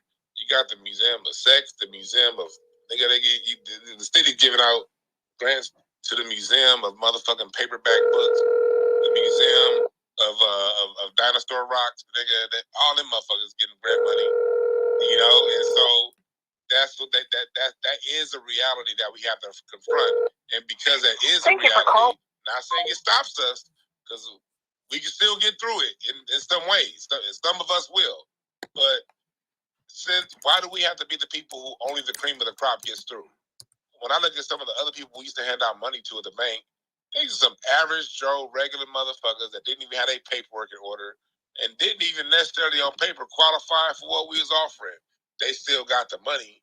So that's part of the reason why that conversation about federal reparations has to be discussed on its own and addressed, because it shouldn't be, since these cities and local governments have made it to where a black person don't get a dime unless they are, you know, a son of Moses and a child of God, while other people get access to money and they get to be the devil's best friend. There you go. Here's $18 billion for you. Go look up them Armenian motherfuckers that ran out of LA with $18 million from COVID money. When black businesses my black business had its shit in order. My paperwork been together since 2016. I couldn't get none of that motherfucking COVID money, and I applied, and I had my paperwork right. I got some money, but I didn't get none of that payback, none of that money to where you couldn't. I got the loans to where it was a loan. They made that shit hard to the motherfuckers on black. The goddamn Armenians got $18 million and ran their asses back over to the Middle East. You know what I mean? So that's why the conversation about federal reparations has to be discussed when that conversation is in it, along with the local politics. So I hear what you said, Eve. I appreciate that assist. And Mark, I hope that you were able to understand where we're coming from, because at the end of the day, they need to cut the check and they need to do programs. And I've been at my state's reparations task force meetings. They won't even call it a reparations task force in Virginia. They call it this other name that it's like the study to study slavery, de jure, de facto, African American. It's a whole bunch. It's like 15 different words that all mean that they're trying to figure out how not to pay us. Because every time we go to these meetings, they're telling us that cutting a check is not feasible. But these programs that are going to take years to, establish and fund and find people to work, those are more feasible versus a check that is something you can do tomorrow. Dr. Short, I see your hands up. Miriam's hands up. Miriam's hand was up first, and I don't know if you want to let her go first. But let the doctor go first. I can go after him. Okay, Dr. Short, the mic is yours. Oh, it wouldn't let me open up. She can go first, but I'll say this and I can hold. Brother Dewan B said something that's very important, and I keep using this language. Pardon me, Sister Eva, I'm going to say it once. As long as we have a culture where we hate low-income blacks, we hate each other for what we've never had that's been stolen from us, it's a contradiction. We look at each other and blame one another for what's been done to us instead of trying to heal one another. Other people try to help each other out, which is why I see people who can't even speak English with contracts and jobs because the Catholic Church, the Orthodox Church for the Ethiopians and the Armenians, they've got an institutional thing that helps them. These black churches and organizations, these elite BOULE people do not want They know how to get the stuff through and will not do it for others. They will not compete with any other group of people. There's asymmetrical class warfare in our community between the so-called successful blacks, who are the greatest separatists. They're greater separatists than white racists. They don't want us to have anything. All the while, they've demanded reparations and the reallocation of wealth from white to black in the name of black people, but they've only kept it among our sellout traitor BOULE 1%. And if anyone wants to do something on procurement, brother Mark, brother Dewan, you really need to talk with the lady I work with. One of the things that's happened with procurement, this is how dirty it is. There have been people who've gotten the contracts, and the only way that they would give the money was they had to have someone that was a GCP lawyer, because they would refuse the money that the government said give to them, even when it was set up for them to have. The people within the system, the GCPs and others, refused. They broke the law. Simply wouldn't give it to them. Would give it to another group of GCPs. There is a war against us. However, if we coalesce, we can break the backs of the people who are doing this to us, but we can no longer, as black men, and I'm going to say this, the brotherfucker, ball hog culture of black men must die so our race can live.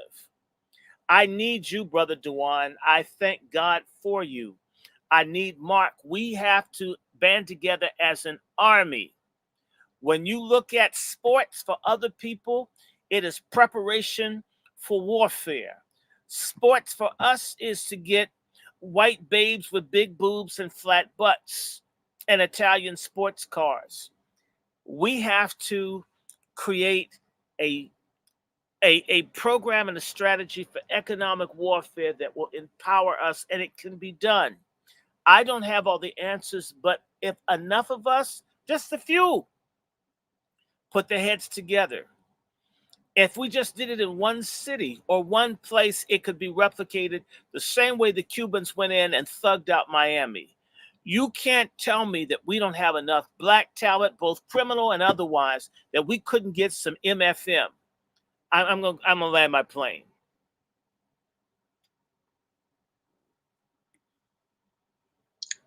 I appreciate that, Dr. Short. Miriam, it's yours. And then we will kick it back to Mark. But we do have a new speaker on stage. Jelly has been sharing some stuff in the chat comment section. Jumbo, I'm not sure, but I think it was relevant to the conversation. So I do want to hear what Jelly has to say as well. But go ahead, Miriam, it's yours. A lot was said. Thank you again, Eve, for the space. Shout out to you, Brother Dewan B, for co-hosting. And you brothers are really hitting a lot of good,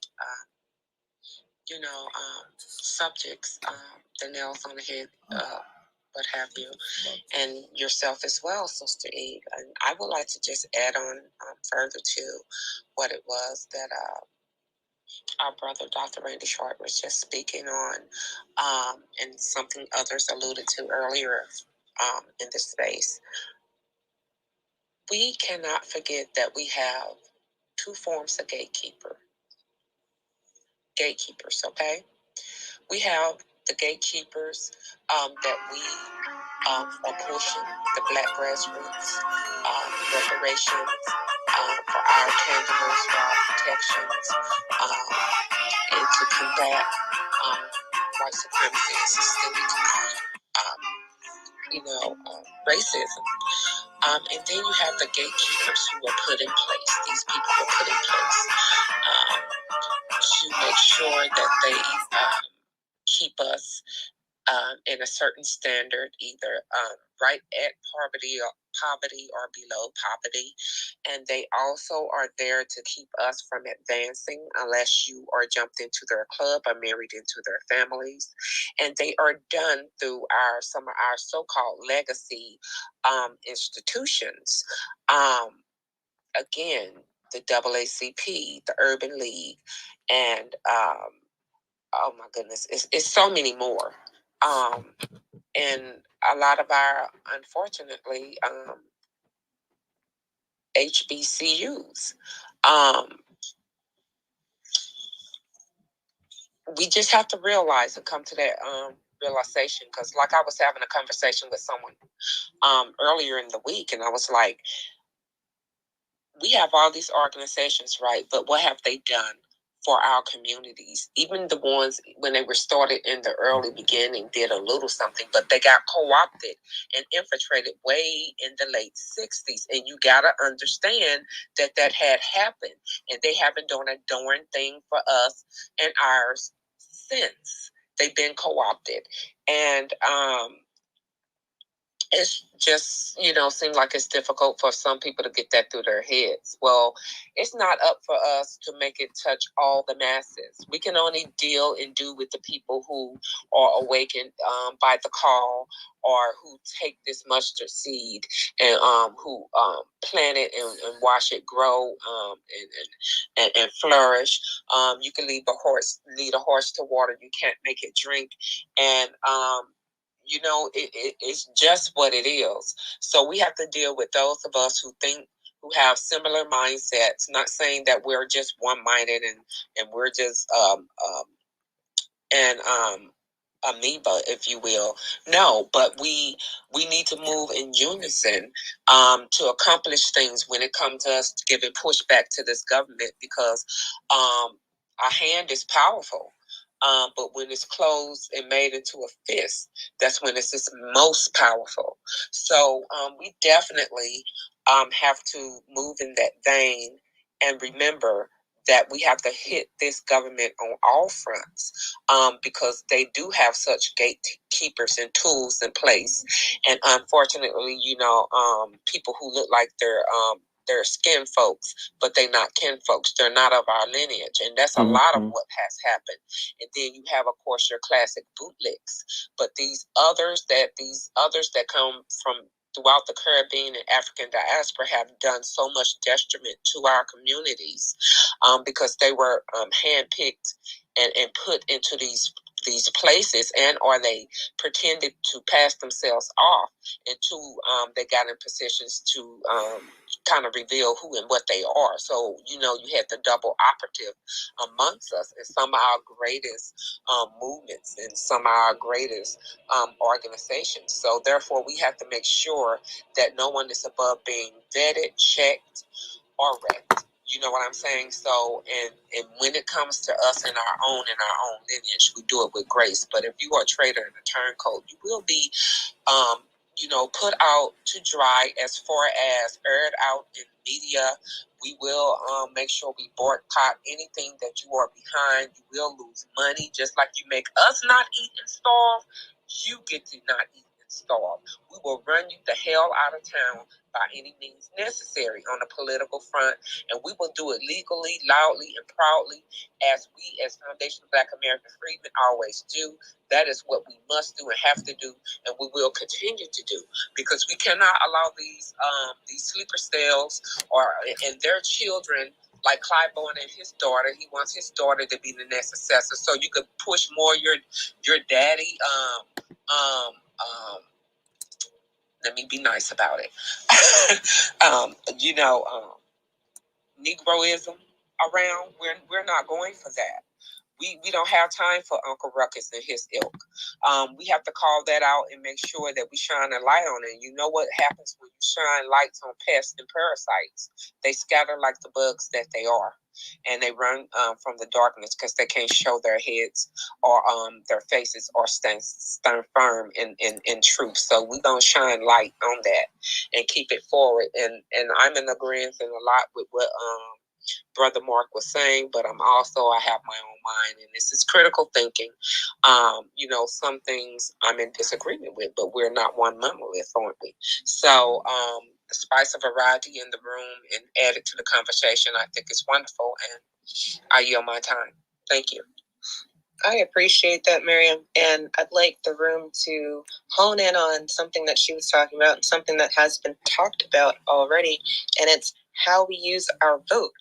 Now, you can go vote for somebody who's doing something for you. But if the people on the ballot aren't doing anything for you, what do? My answer is you hold that vote. Why? Because there's nothing on the ballot for you to vote for. These people keep telling us what to vote against, but they're not telling us what we're getting. And then you start looking at what you're getting, and it's like, that sounds like shit cereal. And I don't eat my Wheaties like that. Sheila Lee, that's how she'll be referred to. You mean Henrietta Hippo? She lost her race because Black people didn't show up, not because people voted for. That's how you lose. People don't show up for you, and I think we can use her as a very recent example of the people we've been talking about and how they've been in positions of power and they're not doing anything. So if you're not going to do anything, then no, we don't want you in this position of power. How do we do that? Well, I think Marcel's way is a good way. You got to try to replace them. But until you can get in there, fuck them. There's nobody there for you. That's how I feel. To go on what's going on with what you're saying, here in California, we made two angry moves. That we were angry at the Democrats, Gray Davis, when he kind of fucked the state over, that made us angrily vote for Schwarzenegger. And that Republican motherfucker was the worst goddamn thing that ever happened to this goddamn state, But it was for a while the Democrats fell out of favor. Same thing with Tom Bradley. We had the black mayor, Tom Bradley, and the LA riots happened under Tom Bradley. And so out of us having a mindset of, okay, these Democrats ain't doing nothing for us and these black folks ain't doing nothing for us, then with the protest vote or the people voting for the other side instead like you said, abstaining and letting them folks fight it out, a lot of us voted up for Reardon. And Reardon is a person that set the groundwork in because he owns so much land here in LA. He's the person that set the groundwork for mass gentrification. So out of saying, okay, I'm going to vote for the other guys to pin it on you, we voted in we just voted in their homeboy. They just played good cop, bad cop on our asses, and we got fucked both times. Then when the Democrat came over, they finished the fucking. And so it was fucked either way you go, but that's a consequence of jumping on the side, just because of you're angry at the other side. You'll end up jumping on your demise. That's why I'm with you on that abstaining. When people, when even our senators, our Congress people, when they want to make a point, when there's just something on the agenda that doesn't advance their agenda, that doesn't help them in any way, shape, or form, just don't vote. And I'm going to leverage this and hold it. And I'm going to hold this thing as precious, and I'm going to keep holding it until you come to me, because at some point you're going to need me, no matter how small our numbers get. Still gonna need us at some point, because all you motherfuckers is proving all you do is fight. Only time these crackers ever come together is against us. So they don't agree on shit. So no matter what our numbers are, they're gonna have to come to us. But if we over here voting out of one versus the other, I saw it happen live in action here in California. The Republicans came in and swept the fuck. They took all the goddamn money. It made you need the Democrats. The Democrats said, okay, yeah, we gonna do this, that, and this, and we gonna give you motherfuckers $2. Them Republicans starved us so goddamn much, we couldn't wait to get them $2 goddamn. And them niggas ended up giving the Mexicans $1.80, and that's 20 cents. You know what I mean? That's how it works out when you over here playing one against the, when you don't have that leverage. You know what I mean? So I think abstinence is key, but that's just my opinion based on what I've experienced.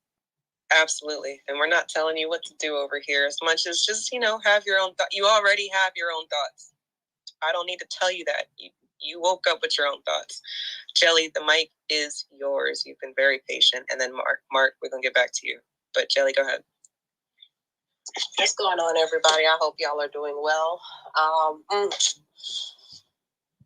am a Carolina girl, and I kind of like what's happening in South Carolina right now. I think that we're going through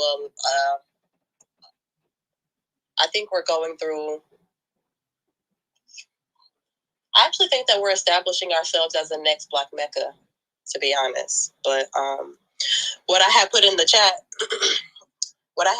is pretty much just a breakdown of the politics and the politicians of South Carolina. Our Senate and our House of Reps.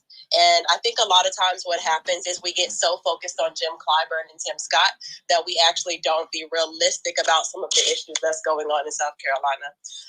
At the Reparations Task Force, we need to be focused.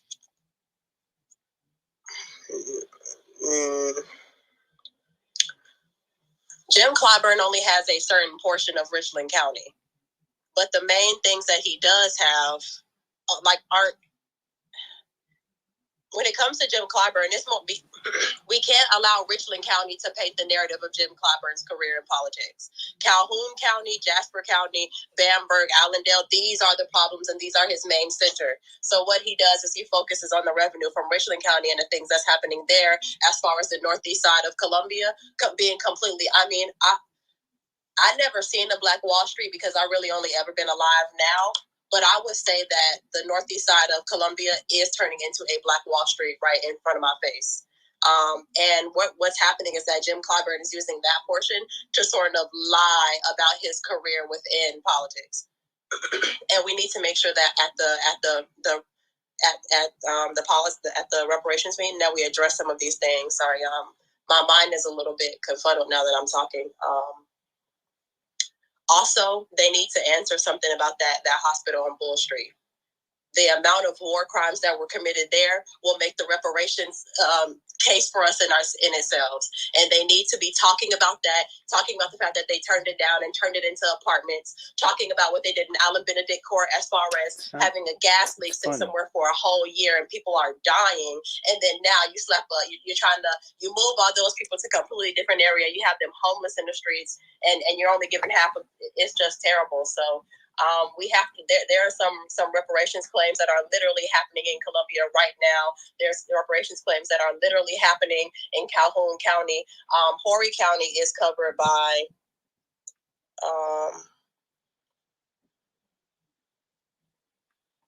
Sorry, I'm talking about it while I'm looking at this so that I can. Jelly, look, I don't want you to focus too hard on that because the information is there for the people who want to get it. Like, you've posted it. I appreciate that. I think the point that you've been making that we get so hyper focused on one when it's a lot of people that we can be focused on. Dr. Short spoke to that earlier, so I don't know if you were in the space, but I'm glad you're bringing it back to that because as it stands, if you're not a person who's able to go and turn your back, give them that show of fuck you to their face, you can call. Like, I've been on telephone trees where we've called offices and they've been like, what is wrong with y'all today? Like, I don't understand why today is the day that y'all decide to tie up our lines, but we're trying to go to lunch. Like, what's up? But, so I appreciate that you've posted. And then I think people, but you can finish your thought. Go ahead. Yeah, one other thing that I wanted to talk about, if you're in South Carolina and you're trying to establish yourself in either politics or in the economics of it, you need to be trying to tie yourself to some of these HBCUs because the thing that the cities are not talking about is they're trying to they're trying to build agro hoods and tech hubs around South Carolina, and they're tying it to the HBCUs. And if we don't pay attention to that money, they're going to fuck us out of not only the land for it, they're going to fuck us out of the opportunities and the ability to be able to set a standard within our own schools by becoming, becoming professors. I do farming. And so y'all trying to give 50 acres to Clinton College here in Rock Hill, and I do farming, and you think that I'm not going to, you think you're really going to push me out of establishing an agro-business sector within Clinton? And agro-politics, that's dumb. So if you're trying to establish yourself here in South Carolina, get with other people who are trying to do stuff because they're trying to lock us out of acres upon acres upon acres in different areas of South Carolina. And that is going to be our generation's wealth. Thank you for those thoughts, Jelly. And I don't know if you said or not, are you able to go to any of these events that we've been talking about this weekend? I mean, I don't know if you live near or whatever, but do you think that would matter to show them, like how Bloomberg got shown in real time that they were not rocking with him? Like, I think that if any type of symbol, those are the type of symbols we need. We don't need Black Lives Matter painted on the ground. We need Black people showing them together a resounding fuck you unless you're going to do what we're asking you to do. So is that something that you... I've been so focused on the little Clinton college connections thing that I've been kind of out of the loop. So if somebody can send me all of these events, I mean, obviously I'm gonna go to the task force meeting on the 15th. But that matters even for sure. And if that's the only thing that you went to, shout out to you, because at least here in Virginia, they're not making it easy for us to get to these meetings because they don't really post them until it's like the week of, and then if you have to travel or if you have a family like I do with 5 minis in school, and then it's hours away. We've been to all of them, but I'm just saying, or at least all of the ones that we've known about. So I will, if you can't see them in the jumbo, I'll send you a DM. But I think Emmanuel, AME, Zion, and I will send it to you, but it is in the jumbo in one of those slides. Mark, you've been very patient. I appreciate your patience. Before you, I don't even know what you're about to respond to. Here, I have a direct question for you about our payment. If we have to share it with Black people who are not from here, do you think that we should get it? Or should we be of a mindset that if it's not for us only, that it's not reparations? Oh, it's definitely for us only. I mean, there's no compromise. CARICOM is not pushing for Caribbeans to share reparations with us. And so you must oppose anything Pan-African is pushing. From Cam Howard to Ron Daniels and all the rest of those dashiki wearing niggas, you know what I'm saying? Don't listen to them, okay? They're gonna try to get you to buy into that Pan-Africanism. That's anti-Black, okay? Caribbeans and Africans hate your Blackness. Can I tell you something, Brother Mark? You're so right about Scam Daniels. Do you know Scam Daniels is helping to fight to push LGBTQ in Uganda? Yes, and also MacArthur Foundation. He had a meeting up here with MacArthur Foundation along with Narcan and Kobe. So Ron Daniels' organization is called IBW. Yes, Institute of the Black World. Right. So let me tell you what he came here, and I want y'all to understand this. Most of y'all leaders from y'all cities come to Chicago to meet with all the rest of the thieves, and then they go back to y'all cities and mess over y'all. That's right. So Ron Daniels came here and finagled $3 million out of MacArthur Foundation, and the plan and the money was given for non-lobbying activities around reparations. So in other words, they paid them to do once again what they've been doing for 40, 50 years, and that is play like they're fighting for reparations. They're not fighting for reparations. Excuse me, is Nkechi Taifa part of it? And I'm going to say something here in the room. I wish this wasn't the case, and I'm not trying to attack anybody, but Cam Howard is working with reparations, Brother Mark, and there are people we deal with who feel that Cam Howard is basically the greatest thing ever. And I know. Hold on. I know that. Look, it ain't me. There's one other piece. I'm going to say this, and I'll put it out here. Cam Howard is working with Marcel, and so there's some very insane things going on of how much bowel movement one has to swallow to work with people. Got to deal with the crazy sexuality. Got to deal with the voodoo, and I got to deal with the Pan-Africanists. We've got some deal-breaking behavior for people in this damn movement that doesn't make any sense. And some of us trying to be true, when we find out how people are, we step away from, I don't want to talk about this, but, you know, I was invited into a space and you tell me he's there. And just a few months ago, we were opposing the bullshit that they did at Morgan State, where him and that nigga up at Morgan State University, you know who I'm talking about, who was down at Fisk. What's this Negro's name? There's a whole group of them. And Nkechi Taifa, who used to work for George Soros, she was with the Open Society. There's a group of them. And God, I can't remember this fool's name, but he teaches sociology at Morgan State, University of Maryland at Morgan State. And God, I can't remember this fool's name. and I'm seeing him. Wait a minute, it'll come to me. What this dude wears dreads and all this kind of, they always wear the dashikis. Now, Big Bird. No, not Big Bird. He tried to throw boiling hot water on my cousin who was his baby. Not Big Bird. He runs with Big Bird. Him and Big Bird could be damn it. Come on, somebody help me. He's at Morgan State. Y'all know who I'm talking about. And I hate this is what I hate about black people. Some of us have to remember all this goddamn data. Somebody else knows that the niggas at Morgan State, he's in sociology, he's in this scam Pan-African group. And we can't, this is something a lot of younger folks need to step up on information, okay? Because they need to do more. Because our stuff's not gonna remember. What is this fool's name? Damn, I can't remember this fool's name. I can remember everything about this person. I can't remember their damn name. But they teach sociology at Morgan State. Someone look up Morgan State and check out this sociology department. His name's not sticking to me. Hold on, let me look it up so I can get this Negro's name. Damn. I'm looking it up. Go ahead. Keep going on your point. They had this thing, and it's all being set up. Well, no, they all work together, Wilkins. There is a conspiracy against us, and a lot of us are allied with people who are betraying us in real time. And everyone can see it, and we're acting like we have this stuff on one point. When someone betrays us, people need to set that person's ass aside. Okay? I mean, there's no reason on God's earth that this gets to happen. When you learn this stuff and people continue to deal with them.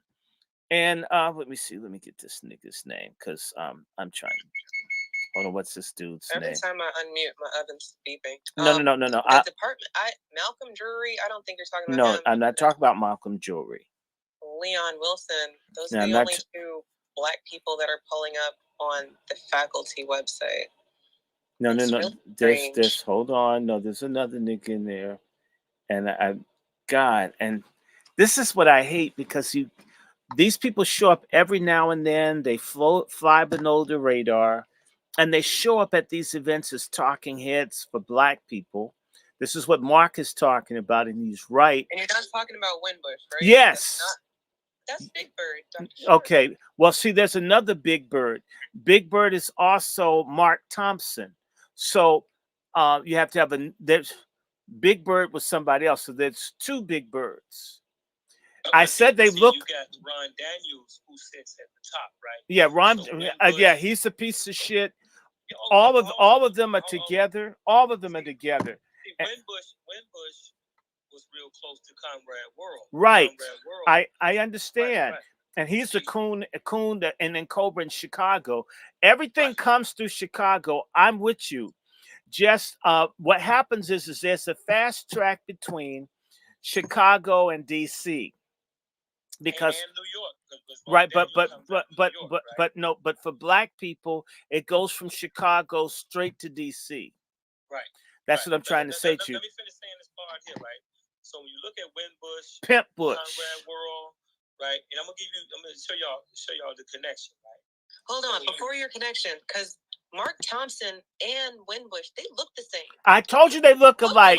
I couldn't remember the name. I said I know both of them. I said they look alike. I just couldn't remember the damn name. Winbush is older though. I know he's older and more crooked. Right. So let me say this about them. So just think about the African American Family Commission, for example. This was the overseer organization for, just say, the Catholic Church, who had all those black children that they would get through DCFS. When those children were being raped and all kinds of stuff, man, kids had gonorrhea on their throat, all type of shit for them sick-ass Catholics. It was Conrad World, Leonard Muhammad from the Nation of Islam, Dr. Carl Bell, the so-called top psychiatrist, I forgot the attorney name, Standish Willis. All these dudes, these are all your old nigga hustlers of America. Yes. Ron Daniels out of New York. What's the old lady name? The old lady in the dashiki. She always stayed to the back, but she's part of it too. Nkechi. Her name is Nkechi Taifa. That's no, that's the young girl. I'm talking about the old one, the old lady. And Kichi is older than we are, man. She's in her 60s or 70s. No, this lady here, you know what I'm saying? She's in her 80s, like Ron Daniels. But all of them. So we got to get off just so much into the names, more so than what y'all must understand is that these are the people. And I'm gonna turn my crazy down a little bit so y'all can hear me a lot easier, right? Better. Look, these are the people that work side by side with those wish they were God's chosen people. GCPs. So what they're doing now is firing them here in Chicago because they can't control us. You can't call no Jesse Jackson on us. Nobody. All right? Now, Chicago is the hub because all your national organizations, for the most part, are headquartered here. The Nation of Islam is headquartered here. Operation Push is headquartered here. The Hebrew Israelites, the Moorish Americans, the Pan-Africanists, the AKAs, all those organizations are headquartered here, not just a branch. This is the headquarters for these organizations. And the reason why most of them don't say a damn thing about what's happening is because members of those organizations work for government. That's right. And that includes the Nation of Islam too. Okay? They ain't special either. And so whereas you will have a Minister Farrakhan that'll tell them to go and step out and help the people, he's an older dude. He can't see what they're doing or whether they're doing it or not. He's somewhere in the house because he's 90-some years old. So they play like they're going to do it. They come out and they don't do a damn thing. So we start seeing this as we grew older. Let's say, you know what? Let's get the fuck away from these so-called national nigga organizations. They up with the bullshit. Mm-hmm. The members, the ones that have these slots for them, they meet with government and all of that. And so when you look at who's getting the city jobs, who's getting the grants, who's getting the contracts, these are the very people that the guy here, the one from California, for example. These people get contracts that I'm speaking of, but when it got down to him and his peers, they don't get it. Yes. They don't get the grants. They don't get the contracts. The Mexicans getting the grants and contracts. The Romanians that he spoke of. But him working at the bank, he got what they call the one. Tell him what CRA and the HMDA is. The one. Is he here? Yeah, he's there. Oh, okay. Well, when he come back, you know what I'm saying? Okay. So, and so, with these organizations, y'all, they're the ones that work for government that are blocking y'all. These are the Clyburns and the people that are connected to the Clyburns. So when you look at your budget, right? So when we look at our taxing bill, these are all the budgets that have contracts and jobs. Water reclamation, city colleges, the housing authority, the park district, the city budget in itself, the transportation authority, your public schools system. All of these that I just named to you, they have their own separate budgets. I'm doing a live. What's up? Yeah. That if y'all know how to use laws like the Civil Rights Act, like the HUD Act, you can force them to the table. This is beyond their power. I don't care what they say. There ain't no money or they ain't gonna do. You file a suit against them. You file complaints against them. Okay? When you file those suits and those complaints, they got to go before judges. They got to go before hearing officers and answer to why they're not giving y'all this money. The HUD Act says 10% of the total dollar amount of every contract must go to a Section 3 business concern for low and very low income people. And I'm talking about they making millionaires. You can make millionaires using those laws. All right? So as you fight for, so I brought up. I heard you right about. I was away from my phone, but I heard you about the CRA part and HMDA, not just CRA, but the HMDA too. Yeah, you ain't lying about that because they have those institutions, and here in California, we've actually sued up on those lines and won. You know, I actually was a beneficiary of one of those lawsuits. The one good thing Kamala Harris did was the biggest settlement in California history had to go about them violating those requirements to specifically black. Most, of course, they didn't mention black people, but black people were like 70% of the settlements. Right. When you look at the Community Reinvestment Act report, you will see that black people receive less loans under the HMDA. You'll see they receive less home mortgages and everything. And just the mere fact that you go into the bank, and I want y'all to try this when I'm telling y'all, go do it. Go to any bank and you go ask for who's in charge and tell them you want to see the CRA evaluation and you want to see the Humda report. It's gonna change. They're gonna get the hem and the hun, but by law they gotta show it to you. Okay. Now, when you start asking for this kind of shit, then the game changes. You ain't just no little young activist talking shit. I'm telling you what we do. This is how we make money. Use laws, okay? We enforce laws. The HUD Act under Title VI and Title VII. When they're doing transportation projects and things like that, they got to cut you in. I ain't no telling you ain't got nothing coming, but you're not using the laws because. And what's it called? Mark, what are you? The HUMD report. HUMDA, the Home Mortgage Disclosure Act. Home Mortgage Disclosure Act. Home Mortgage Disclosure. Okay. Yes, and then the Community Reinvestment Act. CRA. So what you want to ask for is the Community Reinvestment Act evaluation and the Home Mortgage Disclosure Act reports. The HUMDA report and the CRA evaluation. When you ask for this kind of shit, I don't give a shit who they think they are, what all the shit that they talk. If they don't show it to you, then you file a goddamn complaint against their ass. Okay? And you make sure that you CC the Office of Bank and Real Estate Mark, in your state. Mm-hmm. Here's what I see with this. I'm starting to look into it. Yes. And this is the trick bag that we always get seen. Black people should not have to work for something that's already owed. And the Community Reinvestment Act, it says that it's to help meet the needs of borrowers, including low and moderate income neighborhoods. Basically, it's on some Black people are poor, so we should be able to get funds because we're poor. I'm saying that they need to cut the check for what's owed. Well, until they cut the check, and then, while you wait for them to cut the check, you see, you're gonna use both angles. Don't get stuck on one, okay? Because one may take longer than the other. Don't get stuck on one. While you fighting toward the one that's taking longer, you make them cut you in on the right now money. Okay? There's a thing called right now money. And the stuff I'm telling you about, you ain't gonna learn this from no Tariq Nasheed, Umar Johnson, the other girl with ADOS. They don't know what the fuck I'm talking about. They don't know shit about what I'm talking about. Okay? This ain't what they do. They do other stuff. When it comes to this right now money, you can bring all three of them in the room and I would school their ass. And then they'd be more powerful than they are already. They'll have more information. So this is their right now money. So while you going to all them task forces, the Mexicans ain't going to no task forces in California. They didn't go to no task forces. Wasn't no committee or nothing, a commission or none of that set up. When these immigrants walking into this country, they ain't going through no commission. They got the Office of New Americans set up for them to walk in and get everything that they need.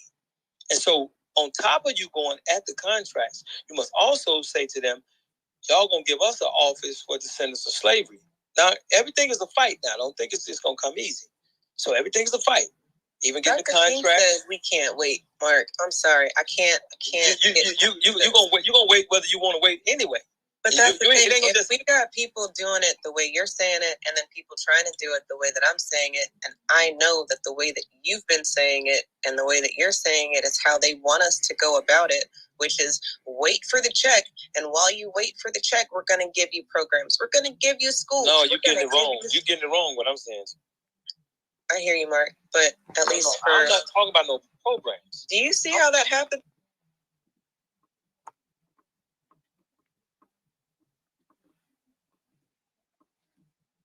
Talk still. That happened twice. That's not me. That's Abby. Again, Mark, I'm not saying that it's you. I'm just saying, like, damn, my control should be able to control the room. I don't want to belabor this. I say they need to cut the check. Mark says get the programs while we're waiting for them to cut the check. Okay, both. All of it, fine.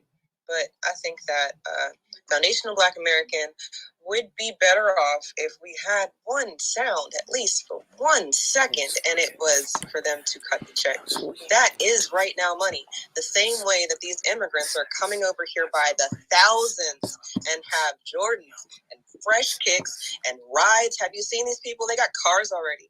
They got places to go, places to stay.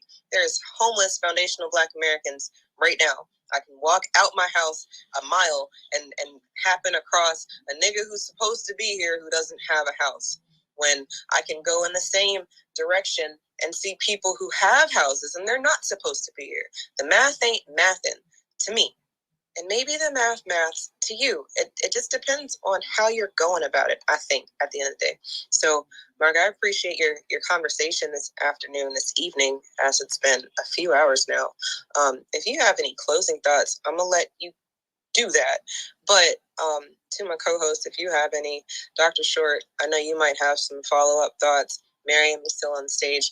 Ashley, I don't know you. So while I research who you might be, I'm a pause on giving you the mic. But if you seem like a person who's not crazy, I'm gonna throw you the mic. But in the meanwhile, here we go. Unmute. Mark. So I'll close out.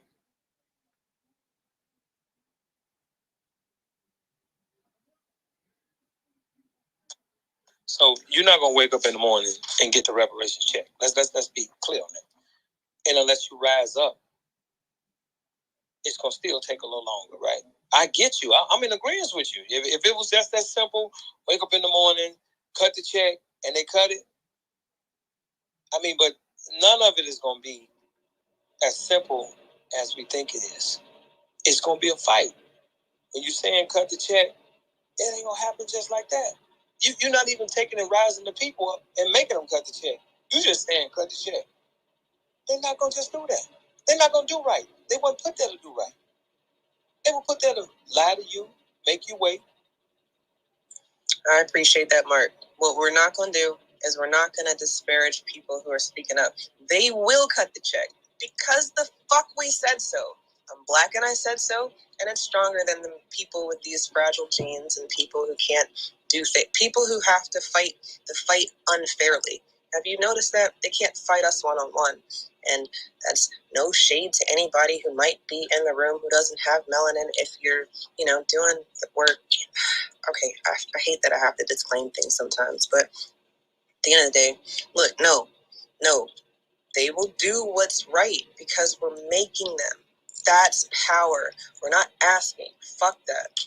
So that's where I'm going to land on that. Again, Dewan, if you have any thoughts, I'm going to kick it to the new speaker, Ashley, who's been throwing me all sorts of hearts. So I'd like to see what she has to say. But Dewan, if you want to go first. So let Ashley go, then I'll go after her. Welcome to the stage, Ashley. What's going on? Hey, thanks so much for having me. And I really appreciate you letting me speak. So I think, like, for me, I don't know, like, I haven't considered myself like the opposite of a white liberal woman, but the worst, like, people I've seen are fucking white liberal women. So I'm, like, kind of happy to, even if I have to put myself on the complete opposite realm of that, like, I think, and in just, like, listening to this space, because I've been actively, like, trying to just participate in, like, spaces with different perspectives, than mine. Like, I don't know everything, but I know my experience in the real world and like, in my real life.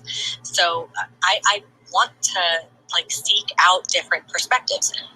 Well, I think for sure, like, one thing that I know is that we, like, all of us human beings have more probably in common than we think. And, like, when it really comes down to it, like, are we really like against each other, or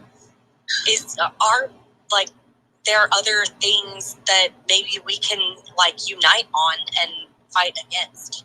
Let's break it down right there. I like where you're going, and I hope that this is an opportunity for us to grow together. Things that we can unite on. People who are not supposed to be here, how do you feel about that?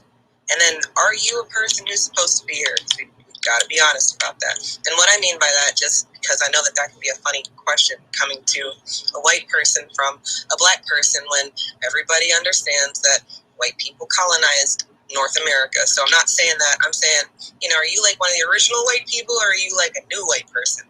Because there's a line in the sand right now between black people who've been here and black people who just got here, and you're entering in my space. This is really what the conversation ends up down to. And if we can unite somewhere, it's got to be on people who are not supposed to be here. Wow, I really appreciate that. And the explanation, because I did just kind of join the space. So thank you so much.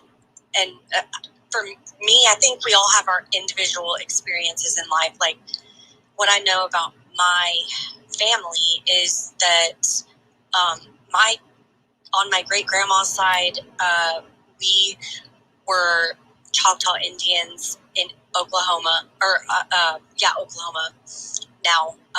But in 1865, we were kicked out of our territory, and so my family had to migrate down to Texas, and so that's where I grew up. But I don't know. I mean, we all have different stories. So No. Ashley, I let you go for a little bit because I'm just trying not to be how the room knows that I'm already am. I just cut and dry. Are you a white person who was here prior to 1900, or are you white people who got here after 1900? That's the first question. Second question is, if you are prior to 1900 white people, do you agree with people who are coming here now who are getting things that they shouldn't be getting, because there are people who are here already who should be getting those benefits and resources? Oh my God. No. So my family's been here before 1865. I know that for sure. And what I'll say about us that have been here, and now that the borders are completely open, what we know for sure is that now these illegals that are coming through the border are getting health care benefits. They're getting their health care bills paid for, when citizens of the United States of America are not. And I completely disagree with that. What do you guys think about that? Because that's ridiculous. I'm sorry. The illegals, are you saying that borders are fucked and we need to do something about it? Because I don't know why it was choppy for me over here, and then I was trying to get Chris over here. Oh, I'm sorry, but yeah, the borders are completely fucked. It is so fucked up that we have anybody and everybody coming through coming just freely, and it's mostly military age men, 18 to 24, that are coming from all over the place. Absolutely. Okay, so that's something we can agree on, and I like that. We can agree somewhere. So to Mark's point, we can come across party lines or whatever and agree on some of these things, but then it gets down to the nitty gritty. The resources that are being dished out, there are people here that are owed before everybody else, before the God's chosen people, the real estate people. Okay, y'all know who those are. The DACA people we feel sorry for, people, all of that. Poor white people. Ashley, do you agree that there are people in this country right now who are owed based off of where we are in 2024? And if that's the case, I think that's good that we can agree. And if we can't, then I'd like to know why we can't agree. Yeah, that's a really good question. And, I honestly think that it's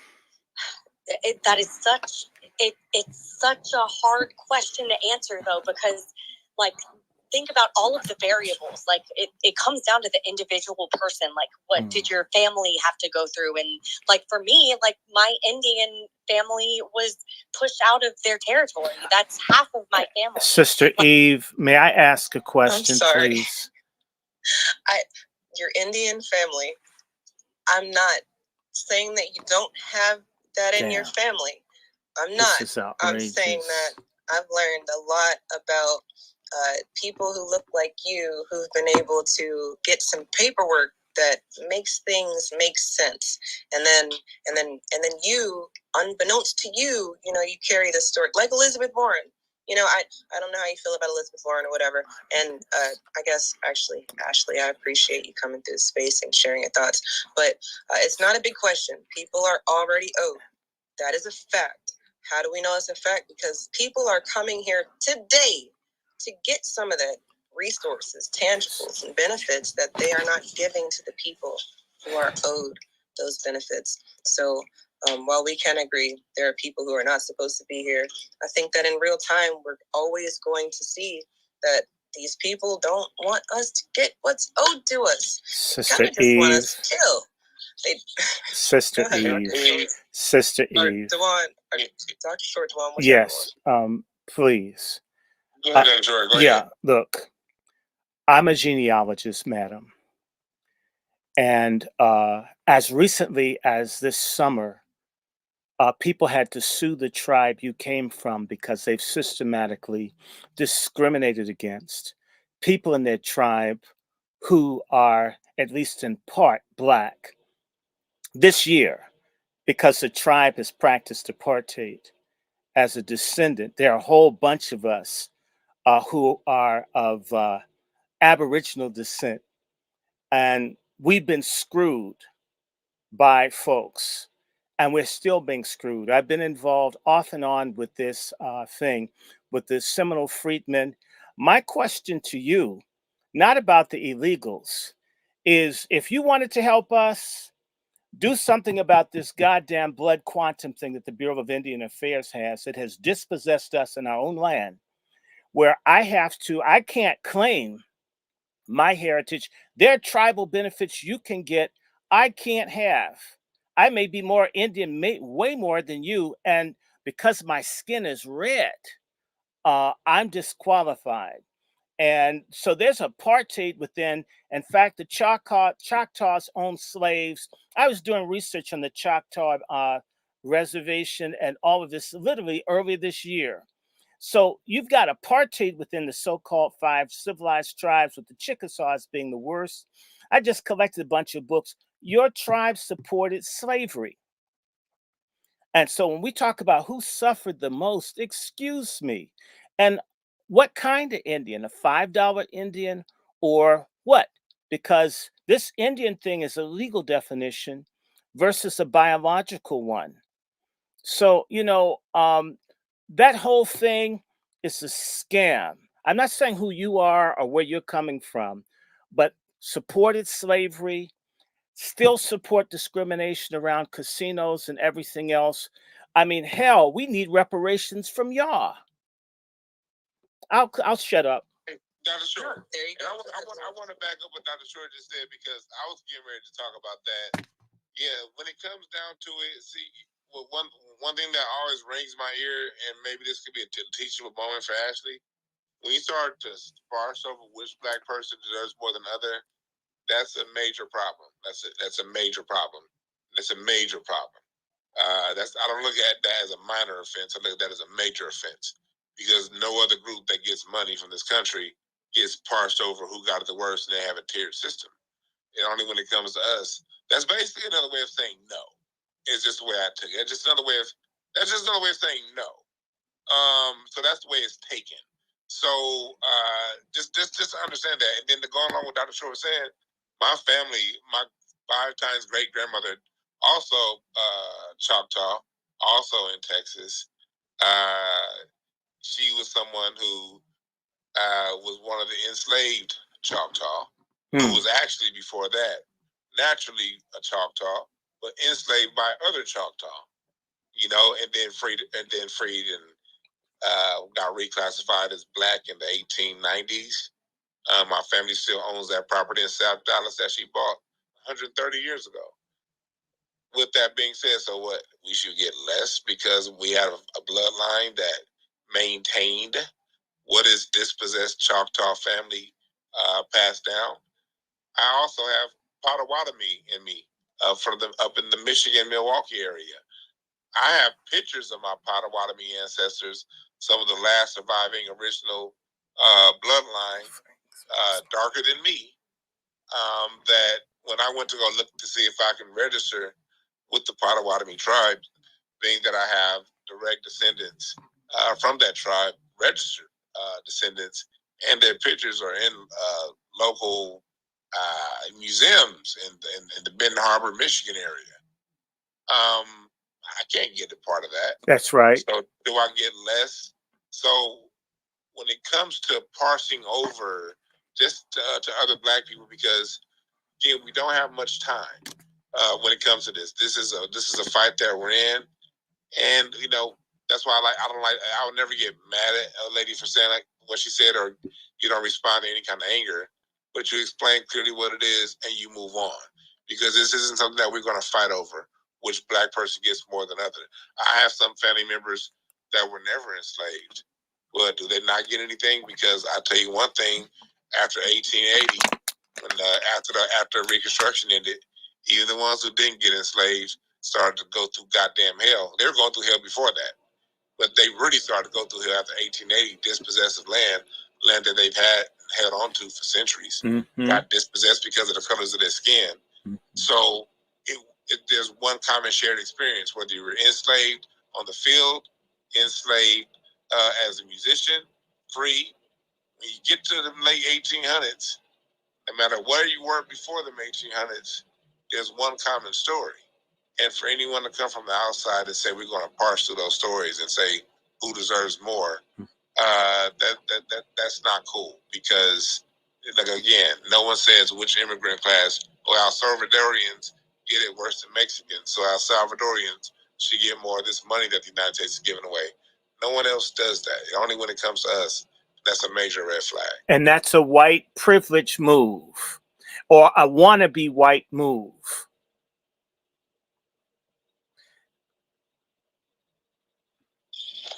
Absolutely. And I brought Ashley back up because you guys were bringing up good points that not that I didn't think was a good point. Now people want to call me while I'm live. Okay, so, Duan, can you hear me? Yeah, I hear you. Yeah, I hear you. All right, so, Ashley, the $5 Indian thing is a real thing. It's not just some shit that we were told, and a lot of us have Native ancestry, and then we were told that we're not, because a lot of y'all were claiming the lineage. Now there's evidence and then documents of. Okay, now there's evidence and documents of the infiltration. The infiltration of it all. And I'm sorry, I know I keep getting cut off because I don't know why the fuck people keep calling me right now. But the question is, do you support your tribes opening it up, getting us the reparations that's owed to us, getting rid of those, the blood tie laws that say that because I'm not, whatever Dr. Short was just talking about, I'm sorry, I'm flustered because these phone calls keep coming in. But Ashley, reparations for us first. That's it, across the board. You agree with that or not? 100%. Good. Now from there, you've got a real opportunity to do something, because we don't have access to these tribes because they say that we're not of these tribes. You're in the tribe, so how about doing something for us? You agree? Absolutely. I think so. I'm so humbled right now, and I just want to humble myself, like, in front of all of you, because I think that whenever it comes to like things that separate us, or that we like choose to like really disagree with others on, are the things that really we need to come together on. And like that, this for me was a learning experience. I think that hatred is ignorance. I think that racism is ignorance.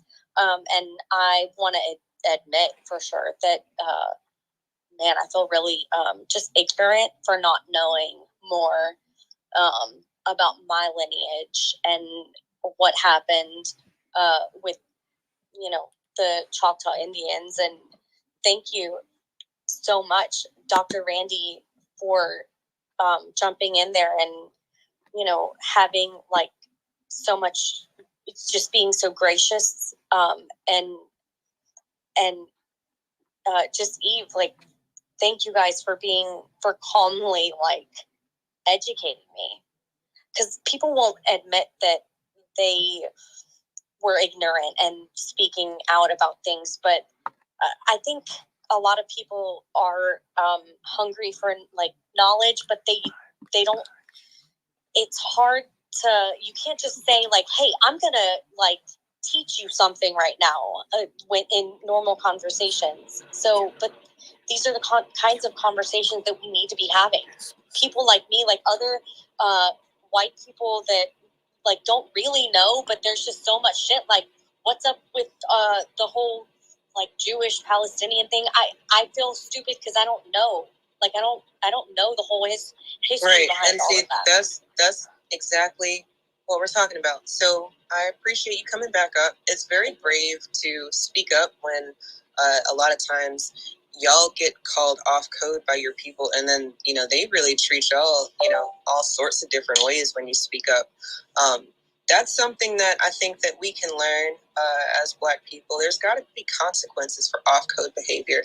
And again, if Ashley is real, then then maybe we'll really see some real things happening for Black people who have the same lineage.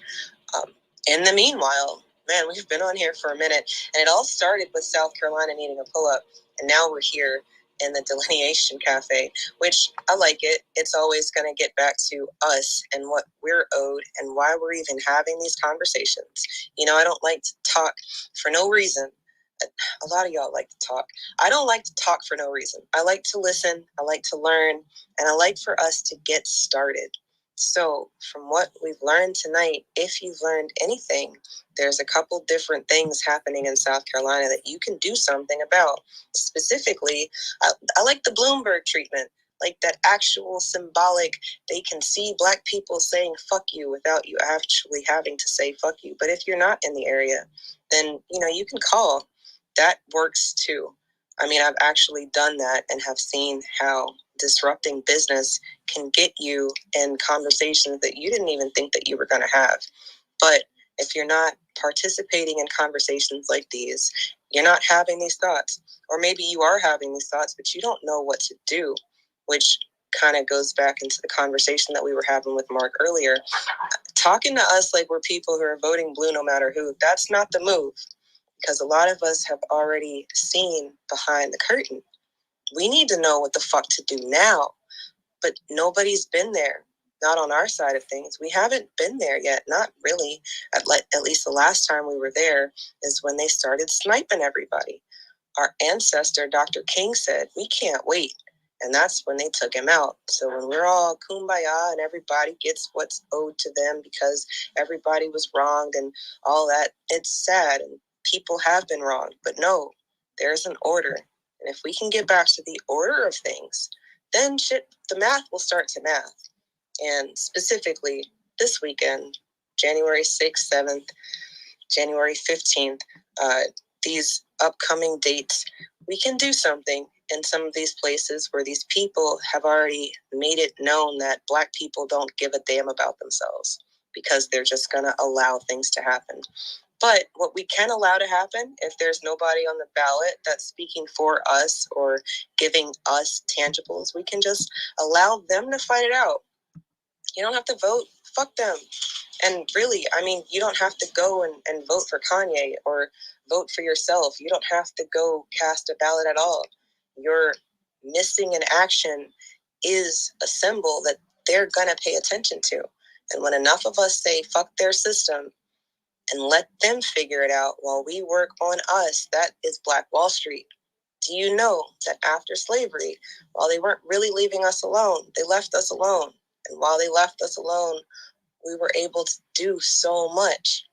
We can fix that. That there was only one thing that they didn't do. They weren't into that whole protection aspect because we were so focused on building.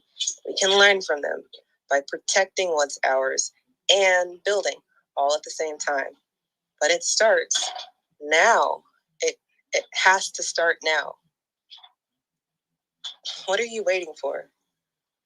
Juan, I don't know if you have any final thoughts. Dr. Short, I really appreciate you coming through because I know that you've been very busy this weekend. And Miriam, you've been on stage, and your thoughts this evening have been welcome. And all the speakers, I appreciate y'all coming through, really. But Juan, you have any final thoughts for us? No, I think that I have, but the way it ended is cool. Just go ahead and we gotta, we can't be allowing people to have us fight over who deserves more, because we do know that there are certain groups out here on Twitter who like to argue over what to call who, what name is this, who deserves. That's a bunch of bullshit. You know what I mean? Because it's a shared experience. We're a shared group of people, and when it comes down, and at the same time, a lesson we learned today is I think we can fight for local stuff and national stuff too at the same time. If you're going to participate in local politics, learn the local game, but we got to push for these reparations, because that's going to get all this shit, and it can happen. They proved it to us in 2020. In 2020, when a notion comes, when this country says this is what needs to happen, because they see the temperament of the nations at a certain pitch, they can do it. Remember this, people. Like what he was talking about, abstaining your vote. The biggest threat to national security is internal destabilization. That's to any country on the planet. Every country, for any country to exist, for any country to sustain itself, the majority of the nation has to be bought into the program, that whatever program the country's pushing. We're the consciousness of this nation. When a critical mass of us is not bought into the programming, and we're pushing for what we want, and we're backing out, and we're getting quiet, and we're only talking when we say it's talking. Okay, your shooting can't make us react. Your this can't make us react. We choose to react. At that point, we now have leverage. People talking about all these guns and shit. We ain't gonna never have enough guns to defeat these people. There are other forms of leverage, and internal destabilization through lack of participation in the way this country operates. That's a major red flag for any nation, and that's a key that we hold. So we must look at all different points of view when it comes to that, and know that we do have leverage. Leverage, absolutely. I like how our conversations keep coming back to the same talking points. At the end of the day, we can make these people do what we need them to do, or they can get the fuck out the way. You might not have agreed with what Mark was talking about with the programs and shit. I wasn't really feeling that, because I see in real time them giving people money. No, that's right now money. That's our money. And if enough of us are saying, no, you got to stop giving it to them other people and you got to direct it to us, that's right now money. That maths. Anybody who's telling you that you have to do it another way, you got to look at them funny. And I'm not saying that Mark is an op, but did you see how Twitter kept allowing him to speak when I muted him? Like, I mute the whole room, but you talking about programs, but you're allowed to keep talking about, I don't know. I'm going to have to think about that tonight. At least think about the fact that I don't have a huge following. But do you know how hard it was to start this fucking space? I mean, really, it took like 3 different tries. I had to come on 3 different devices. Dr. Short wasn't even able to get in on its main account. And we don't have these huge followings. So I know that y'all think that we're not really doing anything. But we are. The fact that these interruptions happen in real time, that matters.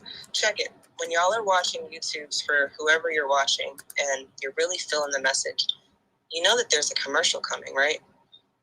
It always happens. Why? Because they know that the message is real and they have to disrupt it.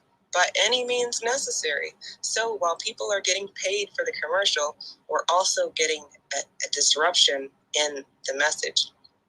Dr. Short made a point, and I don't know if he made it in this space or if it was in a back channel conversation that we had, but I think that you guys should know, when we're saying fuck their money, like, we're not being a puppet or person, an employee, and we're really making boss moves, we can say whatever the fuck we want. And then it's up to y'all to do something with it. Once you start taking their check, I don't have a blue check, and this is no disparaging against anybody who does have a blue check. My co-host has a blue check. I think that you should be able to get paid by these people. But I also think that while we're in this time of information sharing and taking what's ours, you don't have to do it that way. You can do it another way. We can eat off of these people our way because we said so, but enough of us have to be comfortable saying so. That's all I'm saying. And I'm just Eve, so, you can do what you want, but the way that we've been doing it, that is the slow way. I'm not saying we're not going to get there. If you know our story, you know that we've been here for a long time, and we're going to be here for a long time. But wouldn't you like to get there now? How many of y'all have legacies that are here now, but you have to tell them to wait because our elders and olders voted for people who are not supposed to be here because their story was sad and bombed Palestine, Israel? I don't give a shit. I don't give a fuck. Cut the check. Why? Because you can help everybody else by helping the people who helped y'all get to where you're at. I don't know. I think that the order matters. And before I soapbox anymore, conversations are constructive if you do something with them. So do something with our conversation tonight. Pull up to South Carolina or call. If you need help, Dr. Short's available, Dewan's available, I'm available, Marcel's in the room, he's available, Sister Miriam is available, Miss G is available. There are people who are not on some high horse and not trying to tell you what you need to do. And people who will speak up for you if you don't know how to speak. Foundational Black America first. I think I'm going to start ending it like that because I used to say Black first. Black first. Look, before I end, this is a whole crackhead moment live, but before I end, Black first. It's too many of us who look at Black people as family. And I think that we need to look at our actions. So culture over color. Our lineage matters.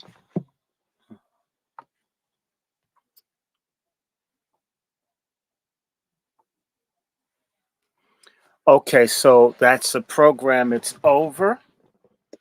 We may do another Angry Black thing. I think I can do some books. I may take a nap, and I hope I wake up and I'll be reading. But thank you. We're just trying to get people to show up in South Carolina. Thank you. Yeah, know how to hook us up. Appreciate your support. Thank everybody that gave a little or said a little. If you like the Angry Black Men's Book Club and the things we're doing, and we will have a WASI panel where I get my crazy sisters in here. We're about to raise some hell. If you want to dash me, I'm at Dr. Randy Short with the $ in front of that for Cash App. I'm Dr. Randy Short for Patreon.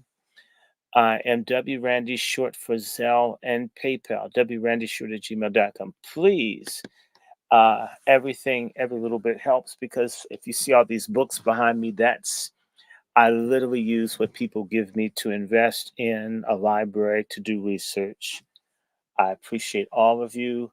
Hi, Michael Smith, Connell Jackson, Chakiris Edwards, Opal Ivy, Marie Redmond, Womack, my auntie, all of you. We're going to do more of these, but if you know anyone in South Carolina, tell them to raise some hell.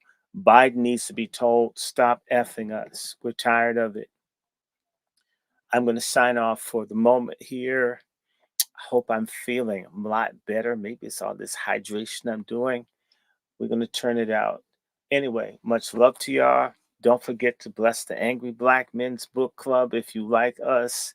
Share, share, share, give, give, give. Thank you, thank you, thank you. Love you, peace, and we'll be back. And hopefully I'm reading.